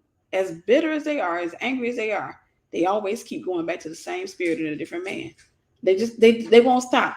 Next thing you know, you see him, you're like, hey girl, who is this? And you know, when women get bitter, they call every dude their friend. This is my friend. But then it's a way, that's a special way they say friend. They don't say, hey, this is my friend. They say, this is my friend, or this is my special friend. This is my friend, um, Jacob. Jacob, say hello. And Jacob sit there like, hey, how you doing? And right then and there, if you start getting to know Jacob, you'll start noticing Jacob was a lot similar to her ex Jason, and Jason was a lot similar to her ex Jethro, and Jethro was a lot similar to her ex um, Jonathan. I'm saying that you're going to notice that there's a pattern there. There's a pattern there. Dating the same demon, looking for a different result, which tells me that she's not in the health of her mind, right? She doesn't need to date. She needs to heal. She needs to go get delivered. She needs to heal. She needs to lay her head on the therapist's couch and not lay her head on Jethro or Jason's chest. Nevertheless, she's going home with Jason or what have you, because that spirit needs to be fed. And so that spirit in her is going to lead her into that situation so that it can be fed, but it's going to cause her to get hurt again. And that way she can operate in that spirit. It's going to cause her to get hurt again. She's going to go right back into the same situation because that spirit in her has to mature. Either you're going to mature or the spirit in you is going to mature. One or the other. You can mature a demon, meaning you can grow it in rank. So if you're sitting here and let's say, for example, if I kept throwing myself at dudes, right? I know some of the spirits that are after me here. I've had enough history with spiritual warfare to know what's after me, right? I know what type of spirits that run in my family. If I sit up here and I throw myself at a whole other dude, and I know I see that same familiar, that this is the same familiar pattern, right? He love bombing me, he moving real fast, the whole nine. If I see that same familiar pattern and I go back into it and I say, you know what, it's going to be different because it's a different dude. It's the same spirit. It's the same spirit. But I go back into it because it's a whole different dude, and you know he a little bit different than the exes. What will essentially happen is whatever the enemy was trying to turn me into, he's gonna continue. Satan's gonna keep building. You're gonna hear nailing in my house. Satan he's gonna be working on me through that relationship. He's gonna be working on me through that relationship. Ultimately, eventually, I will become what he wanted me to become because I kept throwing myself in that situation. So if the enemy wanted me to become Jezebelic and controlling, if he wanted me to become a ruthless woman that just walked around breaking dudes' hearts, if I kept throwing myself in a situation, that's exactly what I would become. I would start having a rhetoric. This is what you got to do to these men because they are, but at the same time, I still have a desire for one. You see how asinine that is? Some of the most bitter women want to be married. Will step back, talk negatively about men, but they got a strong desire to be married. Do you see how that? You see how that works against each other? It is to say that they gonna eat the man that they get. They gonna eat him. They gonna turn because they became what hurt them, and now they gonna hurt him. They gonna hurt him. They gonna turn him into a monster. He gonna get back out there, and then they gonna go back out there and get with the same spirit that they're used to, and then they gonna get hurt again, and then the cycle continues. The cycle continues. So the way that you break the cycle is by getting into the will of God. Simple. Getting into the will of God. Now, it's simple in logic. It's simple when you think about it, but your flesh doesn't want to do that. Your flesh gonna say, one more round, one more again. This is a different dude. He talking real good. That's what your flesh gonna say. Your flesh gonna say, I feel, I feel, I feel. Anytime you find yourself constantly saying, I feel, disregard what you're thinking. Disregard it. Whenever you try to make sense of something and it's preceded by what I feel, completely disregard it, because you're dealing with your feelings. You need to deal in facts and truth.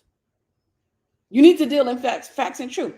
You don't go into a relationship because I feel.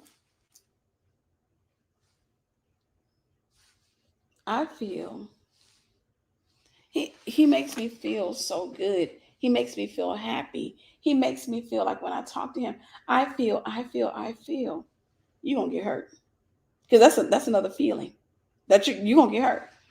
You get into a relationship because I've checked the boxes, I've tested the spirit, I've counted the cost. I've gotten to know him. I've known some of the stuff that I'm gonna see. Because remember, I told you, when you get into a relationship, when you get married, you see the person naked. You see the foolishness. What you see, all the crazy stuff that nobody else gets to see. If I take feelings out of the dating process, I can look consciously, soberly at the person. See, y'all don't want to do that because you've never truly learned to date like that. I can look soberly at the person and I can decide, I like him. When he get mad, he give me the cold shoulder. When he get mad, he doesn't want to talk. He just kind of distances himself from me. I don't like him. See, sobriety will make me look at it. Now I got to count the costs. Before you build a thing, count the costs. Before I start building with this dude, I need to see him. You want to see him mad. So now I can look at him and say, yeah, I like you. I think you're cool, but you're not healed enough for me. I can't live in a house with a bunch of negative emotions. Like for me, I thrive in positive environments. I'm like a plant. We're all like plants. We thrive somewhere. You put me in the wrong environment, I don't thrive. You put me in the wrong environment, I start breaking down. You put me in the wrong environment. Somebody bought me a bamboo plant, for my grand opening for my event. And now I'm having to take care of a living plant. I didn't have no living plants in my house, but I appreciate it, what have you. But I had to sit there and read to find out, where does it thrive? I found out it thrives in light. It needs a little bit of shaded light, needs water, what have you. I got this thing in my kitchen by the window. I put it up there. It's been thriving really well. It's been doing really good since I put it there. Oh, what have you. I'm saying that to say, you and me, we're plants. We're plants. Is why the man said, when Jesus was healing the eyes of the blind man, he said, I see men as trees. You're like plants. You're ash trees. You're like trees. You don't thrive in certain environments. And if you don't get into the right environment fast enough, a lot of times there's a splitting called schizophrenia. You'll start losing your mind. Your mind starts to break down because you're in this toxic environment and you're trying to force yourself to just, well, when are you going to stop? Why do you yell at me? Why do you raise your voice at me? Why do you curse at me? You keep standing in that environment, you're going to slowly lose the health of your mind. So if I'm dating and I'm not choosing, I don't want to choose being in love. I don't want to choose a newlywed feeling. Not right now. I'm dating you. We don't need to feel that. I don't want to feel none of that. I want to get to know you as a person. I want to be your friend. I want to get to know you as a friend. And I want to get to know you from that space. I don't want to get to know you from a space of you trying to get in my face and staring me in my eyes and wanting to trying to kiss me. I don't want to get to know you from that space, because then I don't get a chance to see your crazy. I don't get a chance to see your crazy. I get a chance to see your crazy if I date you from a sober place. If I'm talking to you from a sober place, then I get to see your crazy, because I get to tell you no. And at the same time, I'm not bound by an emotion to you. I get to see you. I get to see whether or not you're sober and you're good. And so now before I'm building, I'm counting the cost. Then I get to see some other things that I'm going to eventually see. Right? I start seeing your personality, how you deal with hardships, how you deal with the word no, how you deal with rejection. I get a chance to see those things. And if I like the way you handle it, if I say okay, then I can sit back and I can move into a relationship, and that relationship could potentially pull into this door. We can select marriage, and we can go through that door called marriage or what have you. And then we can get naked, right? Because we got naked outside of marriage, where I got a chance to see him, right? I'm not talking about in body, I'm talking about personality. I got a chance to see. Now when we get married, we can get physically naked. Because what I'm doing is I'm saying, I've seen you naked. I've seen your insecurities. I've seen all that. I feel like I can live with that. You weren't so bad. You've done the work. Proud of you. You put some work in. You put some effort in. You got therapy, what have you. You were a little bit crazy, but you still went and did some work. So I can live with that, because I see the intentionality as it relates to you. I see your intentionality. Sister Marquita, thank you. God bless you. I see your intentionality. So I can live with that. So now we can get married. Then we can get really naked. Right? Now we get married. Now we can get naked. Naked. The point that I'm trying to make to you is this. You get to select an emotion. Somebody love bombs you, stop them. You get to I don't feel like feeling. I don't feel like feeling that right now. I genuinely, I don't know you. I don't want to feel that. When I tell you I'm coming against American culture, and I'm telling you, you're looking at me like I'm a fish out of water, but I don't care. You get to select that. You get to decide. I'm telling you from a sober place. You get to decide. I don't want to feel that right now. And you're constantly trying to make me feel that. And I don't like that. Could you stop? Let me get to know you. I'm trying to let you get to know me. But I'm thinking about you. That's fine. That's cute. How was your day? How was your day? What did you do today? How are you feeling? Is there anything you need? I'm talking because I want to talk to you soberly. Okay, let me say it this way. I'm gonna make it make sense, then I'm gonna get out of here. I don't want to get drunk around somebody I don't know. Personally, I don't drink. But if I was still drinking, I don't want to get drunk around somebody I don't know. Is there anybody that caught on to what I'm trying to say before I start saying it out? Did anybody catch it? Did anybody catch it? I don't want to get drunk, high. I don't want to be outside of my mind, outside of my sobriety, around somebody I don't know. I don't know you to fall in love with you. You're asking me to come outside of my mind. You're asking me to come outside of sound reason, and I don't know you. And then by the time I sober up, it's too late. I done had a Las Vegas marriage. I'd have been impregnated in my intoxication, and now I'm getting to know you, and I realize I don't even like you. That's what being in love is. Honeymoon phase. You keep selecting that early in the relationship. That's not an option I want to select. I want to get to know you without all the high. That right there, when you get married, boop. Sister Courtney, thank you. God bless you. God bless you. Once we get married, boop. Now you get to see that side. Now we can go there. I don't want to get. I think about when the incident I talked about, the story, one of the most common stories I've shared. When I was 19 years old, 19 or 20. I think I was 20. Yeah, I was 20. I always said 19, but I think I was 20 because I remember turning 21, and those same friends pretty much begged to take me out again because they wanted to prove themselves or what have you. But I was about 20 years old when I drank gin. I was hanging out. I had this one friend. I didn't hang out. I just had this one friend, and we went. They wanted to go to this girl's house. I'm not gonna share this story. I'm trying not to share this story. I'll try to share the short version. we were all working in retail. And I had this one friend. She was my friend.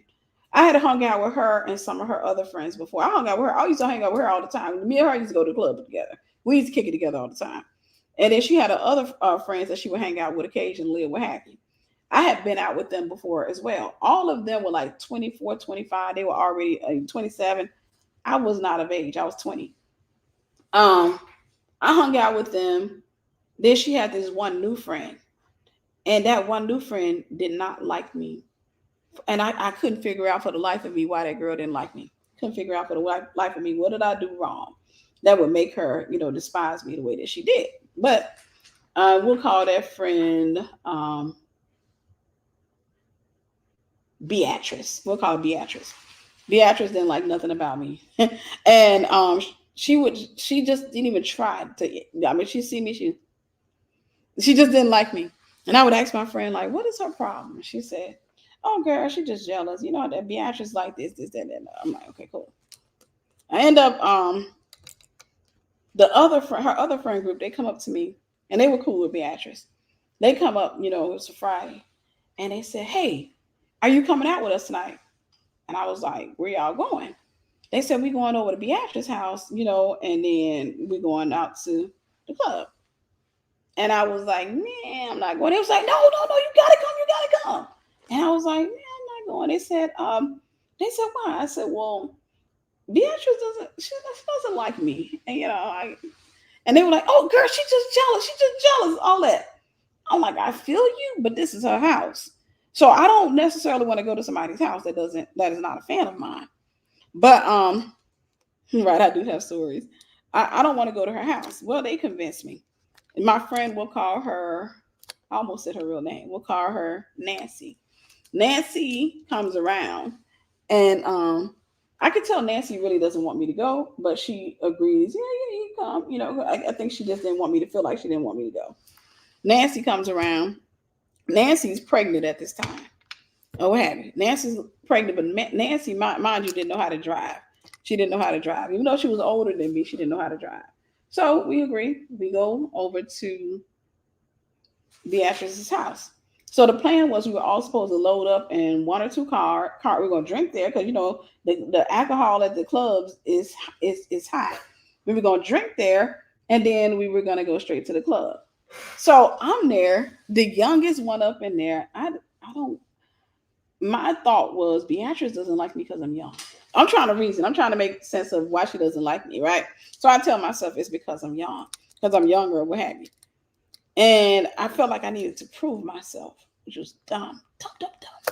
Yeah, I had never drank hard liquor. I had only had beers and coolers and stuff like that, and I didn't like beer. So I sat back and I'm like, when they said their standard practice was they would go to Sonic and get a pink lemonade, I think, and they would mix it with, was it gin or vodka?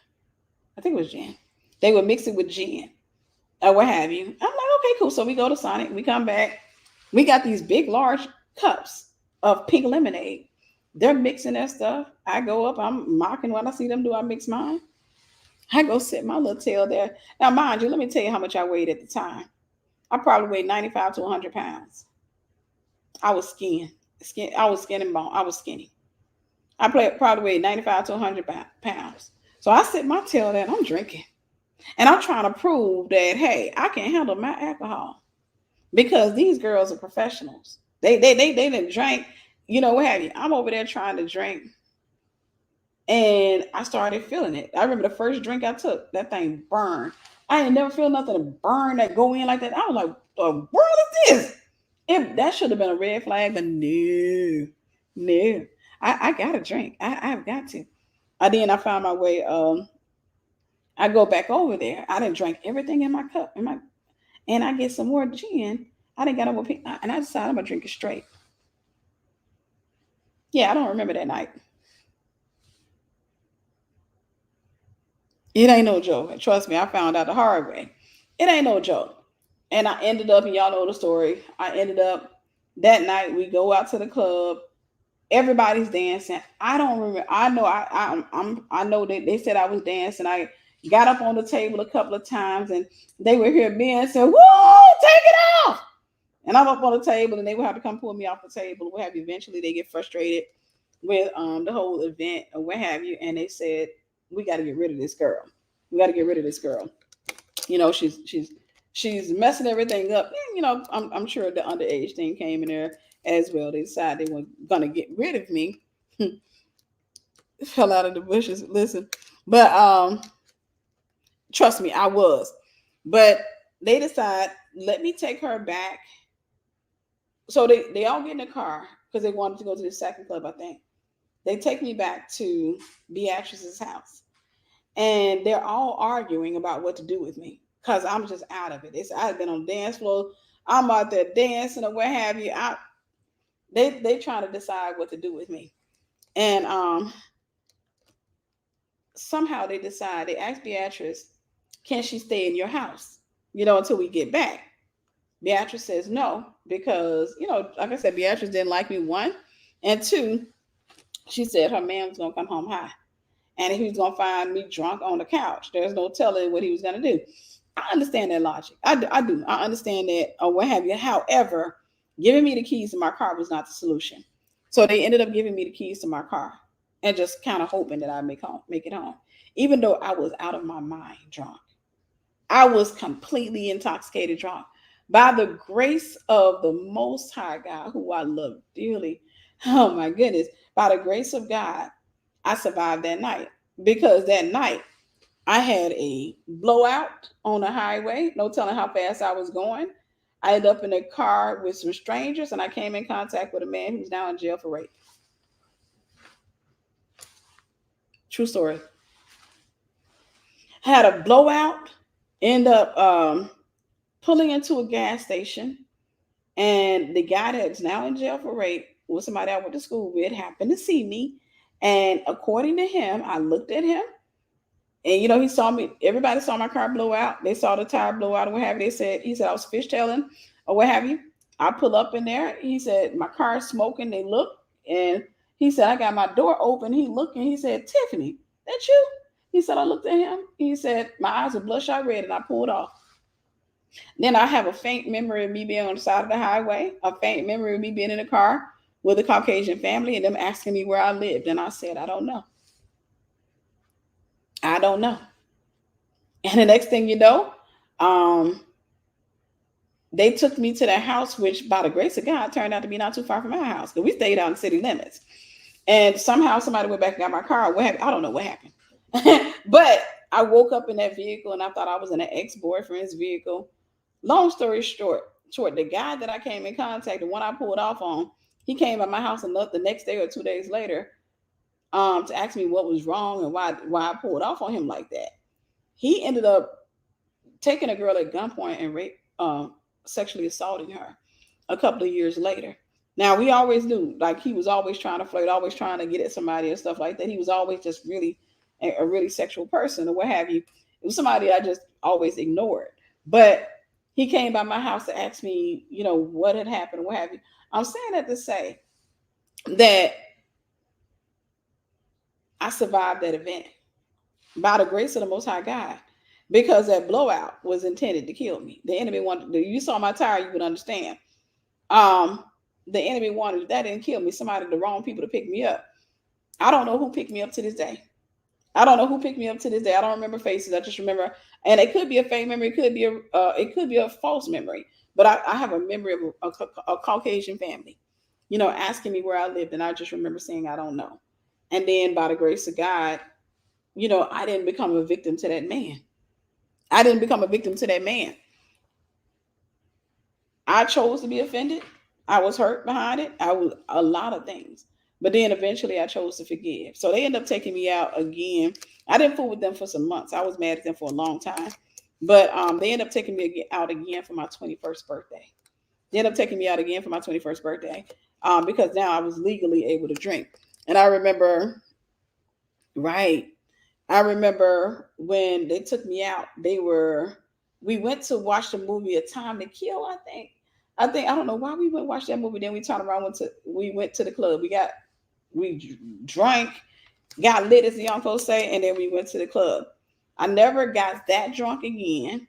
I stayed away from gin and hard liquor from that point on. Whenever we went, they were very attentive. From that point on, they were very attentive to me. They would sit back and they like, okay, you didn't have enough. You didn't have enough. I think she's a little bit drunk or what have you. Don't remember why I was telling that story, but I'll go back into the message and I'll close it out here. When it comes down to your feelings, this is the point I was making earlier. When it comes down to your feelings, he is really good. You get to decide how to feel. You get to decide how to respond. You get to decide if you're gonna how long you're gonna feel that way. You get to make that decision. Whatever decision you make, and it becomes a decision you make repeatedly, is going to determine what type of person you are. So you can easily be offended, right? You can stay offended. So you end up becoming an easily offended person. You end up becoming a person who quits easily. You end up becoming a person who is always playing the victim simply because that's the space that you navigate to. That's the space that you always find yourself in. If you turn around and you sit back and say, despite how I feel, despite the fact that I can feel the frustration, I can feel the tug, I can feel the temptation to go into this emotion, despite how I feel, let me elect a different feeling. Let me elect to feel gratitude. Okay, I think I know why I was telling this story.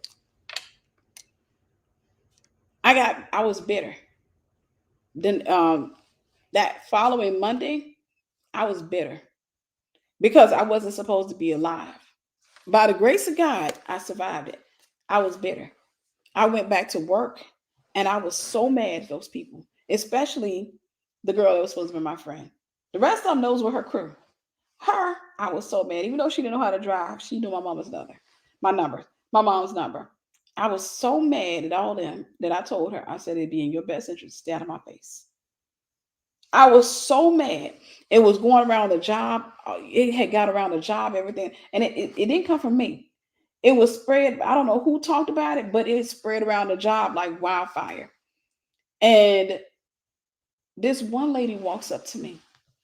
And this was a God moment. I've told this story before, but there are people on here. For those of you who've heard it before, forgive it's me because there are people on here who needs to hear it. But we'll call this lady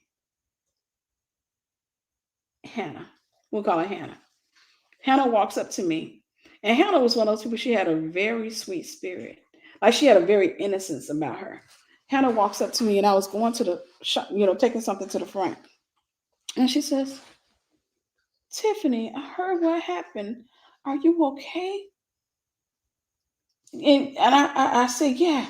And anytime somebody poked me, because I had so much, because I had sat in the offense the entire weekend, I had sat in that hurt the entire weekend. Anytime somebody poked me, that's all that came out was me. I just talked about. I was so mad at those girls. I was so mad. And she talking, and I started spilling over. I'm telling her what they did. How dare them give me the keys to my car? How dare they? I'm telling her. And I remember, and what was I calling her? What was I calling her? Anyhow, I remember she sat there, Hannah. I was calling her Hannah. I remember Hannah sat there, and the whole time I was talking, she was like this. Then she had this look of compassion on her face. When I finished, she says, "Do you think you were raped?"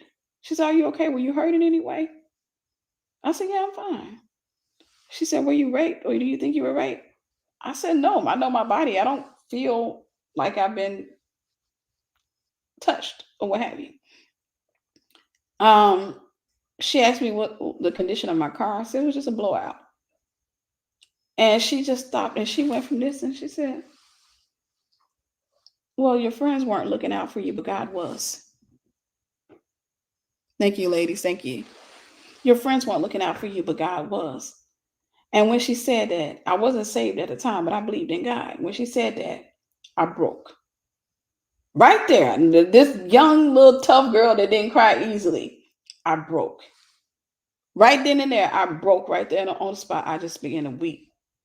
Because in it, I was focusing on the fact that, dang, they didn't even care about my life. But there was someone who cared the whole time. Somebody needs to hear that. There was somebody out there who cared the whole time, and his name is Yahweh. He cared. He looked and he cared. And in that, I elected to start healing. I could have stayed there in that bitter place. I could have stayed in that angry place. Now I was angry with the women for quite some time. I'm not gonna lie. I stayed away from them. I didn't want to fool with them. I would come to work and I wouldn't speak. I was really, really hurt. Eventually, one of the girls, the girl that was my closest friend, we worked together. So eventually, we had to talk to each other because we were working together. Eventually, we talked a little bit more. We spoke a little bit more, and she apologized. She tried to explain, her side of the story from that night, or what have you. And I forgave, and we started building a friendship again. Eventually, we found ourselves back in the club again, or what have you. You get to decide right now what you're going to be. You get to decide what type of person you're going to be, what type of reality you want. Ask yourself this: what does my future look like? What does my future look like? What do I want it to look like? And understand that you cannot get to that future by selecting the wrong emotion. You can't get there. You can't get to that future by sitting back and saying, I want to be happily married. I want to be successful in the things of God. I just want. Okay, cool. You just selected where you want to go. But there are doors that get you there. You can't go through the wrong doors. You can't go on the wrong path. You can't go on the wrong road and expect to end up there. That's not how you get there. If you want to get there, then you have to select the right emotion. And in order to select the right emotion, you have to select the right people. Hear me when I say this. It does matter who you have in your circle, right? You can't have, there are certain family members that you can't have close because they're gonna keep on. And in order to survive around them, you got to select the fence because they control you. There's some people that if you're nice, they'll control you. If you're nice, they'll control you. In order to keep them from controlling you, you have to select a negative emotion. And your negative emotion has to be louder and stronger than their negativity, which means that you have to become like them or even worse in order to deal with them. And so, in cases like that, you have to separate yourself. In cases like that, you have to separate yourself. In cases like that, you have to say, I love that relative, but I can't fool with her like that. Because in order for me to fool with her, okay, take it to the romantic side. There are some guys you just can't date without giving it up. Period, point blank. And you should get rid of them easy. You should get rid of them in the beginning, in the genesis of the relationship. There are some guys that you can't date. You're wrapped in flesh, your body wants to have sex. Let's keep it real, right? But there are some guys that will not allow you to remain abstinent. They just won't. No matter what you say, they just won't. They're going to keep talking about sex. They're going to keep trying to nibble on your neck. They're going to keep on trying to get around you. They're going to keep on. They will start, listen, they'll start oiling their scalps with pheromones, okay? They'll do whatever they can to get to your drawers because they don't know how to go through, they don't know how to build a relationship just from conversation. They don't know how to build a relationship where y'all are just talking and you're getting to know each other. They don't know how to build like that. The only thing they know how to do, they got to go through the body to get to the mind. They don't know how to go through the mind to get to the body. So consequently, when if you're talking to them, they're going to keep trying you. They're going to keep trying you, and you'll keep putting up boundaries, and then you're going to feel your flesh. Your flesh going to start talking about something. It's going to start singing, I don't see nothing wrong with a little bump and grind. Your flesh gonna start talking to you, and they gonna keep pulling you. And if you don't cut them off, you're not gonna get them to the altar with you still intact. If you get what I'm saying, you're not gonna get them to the altar with your newfound virginity. It's not happening. They're going to work tirelessly to get to that. They're going to work tirelessly. And the fact that you keep allowing them to stay around tells them that they're going to get to it. Because if a woman if they're not, they know the woman that they're not going to get to is a woman they're going to get rid of them. Y'all got quiet on me. Because some of y'all, right, Chester and Melissa, some of y'all dealing with the dude that greased his head with pheromones. Some of y'all dealing with the dude that sat up there and he didn't have to talk. He didn't have to say much of anything to you. Instead, all he had to do was he got He played some music. He like R. Kelly and H Town and Silk and Peebo Bryson and Keith Sweat and Genuine. He let all them do the talking for him. He didn't have to say nothing. He just played them, let them talk. He let them wriggle your drawers on off of you, and then he came in and collected. There are some people, I'm saying that to say, there are some people that you can't have around you because in order to survive around them, you're going to have to choose emotions and you have to choose realities that are outside of God's will for you. And so in order, there are some family members that you just can't deal with without being angry. If you're kind and nice, they'll eat you alive. And so when you're dealing with them, you're going to have to be aggressive, Jezebelic. You're going to have to be prideful and all that. That's the only way you're going to deal with them. So when you're dealing with a family member like that, the best thing to do is to separate yourself. It's either that or keep dealing with them and become angry. It's either that or keep dealing with old dude, and the next thing you know, you become a religious thought. It's your decision. The thing that I'm saying, and I got to get out of here because I said I'm going to be on here this long. I'm sorry. It's crazy to me. But the thing that I'm saying is this.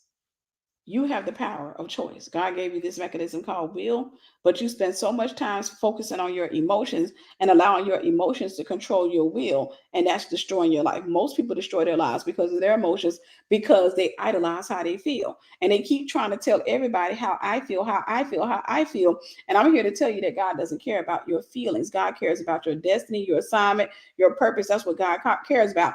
God is not into listening to how you feel or what you're under the influence of. What God is into is trying to get you under the influence of the word so that you can take your feelings and you can pack them back in the right space and you can go do what God told you to do. You can put your will and align it with his will, and then he'll turn around and he'll start to dance with your emotions. He'll start giving you this thing called joy, and it will be from within. Meaning, I don't need an outward expression, or I don't need an external event to feel happy on the inside. I'm in my house and I feel happy. I feel grateful. I was in my car and I felt gratitude. Gratitude is something I feel often. I feel that pretty much every day, especially when I'm going to bed. I almost always feel myself overwhelmed with gratitude.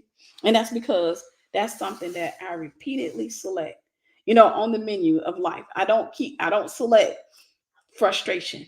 I don't select offense. Sometimes if I select offense, I'm going to take it off. I'm going to take my finger off of there. I'm coming out of there because I ain't got time to be sitting up in there. I got too much work to do. I got too much things going on for me to be sitting in that space. I can choose fear, but for what? Well, for what? I don't like being bullied. Fear is a bully. I choose to bully the bully. So I'm saying it to say, you get to decide how you feel. You get to decide what you say, what you do. You decide your reality. You can stop blaming God for the crap that's going on in your life. Start taking accountability for that. Accountability will lead you to your healing and your deliverance.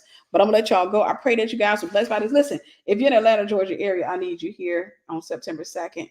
Please come. I would love for you to sign up for the event. I don't know, Sister Kara post up the event for Eventbrite. Listen, or you can type in Eventbrite for those of you and type in Tiffany Buckner Eventbrite. I'm releasing my short film. If you haven't heard, I have a short film about narcissistic abuse. It's 46 minutes in length. We're going to be having the event at my church in Visiiion City on Saturday, September 2nd at 7:00 p.m. Eastern Standard Time. So I would love, love, love, love, love, more than love for you to come out. Please register. I would love to see you guys' faces and get to know you and all that. I would love for you to come and see what God has given me to share. I'll say this. Just a little bit of something about the film before I go. And I'm okay. But just a little bit of something about the film before I go. And I'm gonna see if I can pull it up. I don't know if pull it up. I already know you'll probably have it up before I do. All right. All right, here we go. I'll be sharing it as well. I can share it. Now it's like I can't come back to the event, right? Okay, she got it. I knew you was gonna get it before I did. But let me tell you a little bit of something about the film. And then it was supposed to be a music video. Now I'm gonna say this: I can't sing. Okay, the gift of song is in there somewhere, but it's buried. I don't know where it went. It left. Oh, what have you? But if you hear me singing, you would tell me to stop. That's not your grace. That's not your metron. Respect your own metron. What have you? But I started writing songs when I was a kid, so I decided to pick that gift back up and start playing with the gift. Right, when you're a baby, you play with your gifts. So I decided to play with the gift. What have you? I started hiring people to sing those songs. I have no desire to have a song career. I have no desire to get into that. It's just a gift that I have that I'm playing with or what have you. It's something that you have. So you want to take what God gives you and you want to grow it. You want to grow it. You want to do have you. So I hired some people to sing the songs. One of the songs, well, a couple of the songs, I did something different where I wanted to hear different versions of it. And so there was this one version. I got several versions that I fell in love with, but there's this one version that I could imagine a music video too, right? I could imagine a music video too. And I just had this scene, and it was God giving me these scenes in my head. And I'm just seeing the scenes in the music video. Like it starts off this movie, and I'm not gonna tell you the movie, but it starts off, and then when you get to the end, when you get to the middle of it, that's when the song comes on. You already know the story, so you can kind of follow the story as they're kind of acting it out. Last year, September 1st through 3rd, we shot the film. We shot it. It ended up having to be shot for 3 days. Um, One of the most exhilarating experiences I've had, being on the set with the actors and watching them in their element. That was one of the most exhilarating, exciting things to see people that you just got through clowning with, just got through talking with, get in their element, and all of a sudden switch emotions just like that. It was fun. It was a whole lot of fun. Just watch them come out or what have you. That's why anytime I get around some of them, I just start laughing because it's just amazing to see people to be able to, they can be sitting there talking to you and they laughing and they get on the scene and they turn into a killer all of a sudden. But we shot the film and it was supposed to be in a music video. Well, what ends up happening with the film is when we were in the editing process, the videographer, um, I'm grateful for him because he was incredibly patient with me. He was incredibly patient with me because he could have sat back and told me, "Ma'am, I'm not doing no more work. This you're gonna have to. I'm charging you or what have you. I'm gonna charge you this. I'm gonna charge you that." But he didn't do that. So he was sending me the film, and when he sent it to me, I looked at that. I was looking at it, and so the parts where they were supposed to um put music to, they were supposed to hit mute and put music to. If that makes sense, I don't know the proper word for it. But those parts, the actors actually kind of just acted out, just pretended, right? They, why am I losing my words? I don't want to say lip sync because they weren't singing, but they just freestyle. I'll say that they freestyle. They freestyle. So I'm watching it and I'm like, this is a movie. This is a movie. This is really good. But there's a lot of things that don't make sense because, we're expecting to put music over it. So ad lib. Thank you. That's the right word. Ad lib. So finally, while I was watching it, I just started hearing, like, no, you can turn this is a movie. So I reached out to some of the actors and I was like, hey, I need a voiceover. So I wrote the voiceovers and stuff. I hired them again to do the voiceovers. I'm s- I hired him again to do the voiceovers and stuff like that. So we went right back into the editing process, and now it's done. Right? Maybe because it's bedtime. It is. But now it's done. We had to go through a lot of changes with the film, a lot of things, so now it's done, and it looks like it was supposed to be that way the whole time, which the majority of it was, but it looks like it was supposed. So it turned out really, really good. I'm saying that to say I'm excited about this film. I'm looking forward to showing it to the public. And I would love for those of you who are here in Atlanta, Georgia area, you're in the Alabama area, Tennessee area to come down here. Even if you're in California, New York, or Arizona, somewhere up further north or what have you, Michigan, come down, make a girls' weekend, a guys' weekend out of it. But I would love for you to register for the short film. Let me see if I can pull it up. She did. Yeah. Okay. There we go. She posted it, and I would love it. I'll post the link again since I copied it. Be sure to register for it. Bring your friends. Bring your friends. Bring your family members. Come to the event. It's going to be a lot of fun. And then for some of us, not everybody, but we're having church. We're going to my church the next day. So I'm trying to get all the actors, all the cast. I want everybody to come to church the next day. And then after church, we're actually going to go out to eat. We're going to go out and we're going to sit down. We're going to have a blast or what have you. So I'm saying that to say it's not going to just be come watch the film. It's going to be a weekend because I'm God gonna hit. I'm believing God gonna do something amazing that weekend at church, which He does it every Sunday. Anyhow, we got an amazing pastor. So it's September 2nd. It's September 2nd. So it's gonna be Saturday, September 2nd. But definitely click the link. I was about to type it in, but I can just say it. But September 2nd at 7 p.m. Eastern Standard Time. So come down here. I would love, love, love to meet you. Sign up for the event and come and see the masterpiece that God created. Like I said, it's more stuff that it's an amazing film, and I'm looking forward to you seeing it. You know, we got the actors are going to be on. Most of the actors are going to be there, so it's going to be great. I got another movie I want to shoot so bad, and I can't wait till God gives me the green light to shoot it. I got a full length film that I'm looking forward to, but this is my first short film. So I would love for you to come out, celebrate, support, show some support, bring a friend. Let me say this: it's a black tie event, so it's red carpet. One of my sisters in Christ gave me the right word today because I was like, it's just red carpet. You get dressed up. And she's like, black tie. I was like, oh yeah, that's the right word. Black. It's a black tie event, so you wear your Sunday's best, even your formal, even better than your Sunday's best, and you come out. A lot of people may not be wearing formal. I do know that.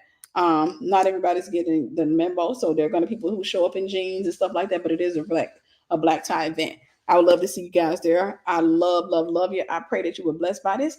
I'm going to eat some soup right now, and I'll talk to you soon. Bye.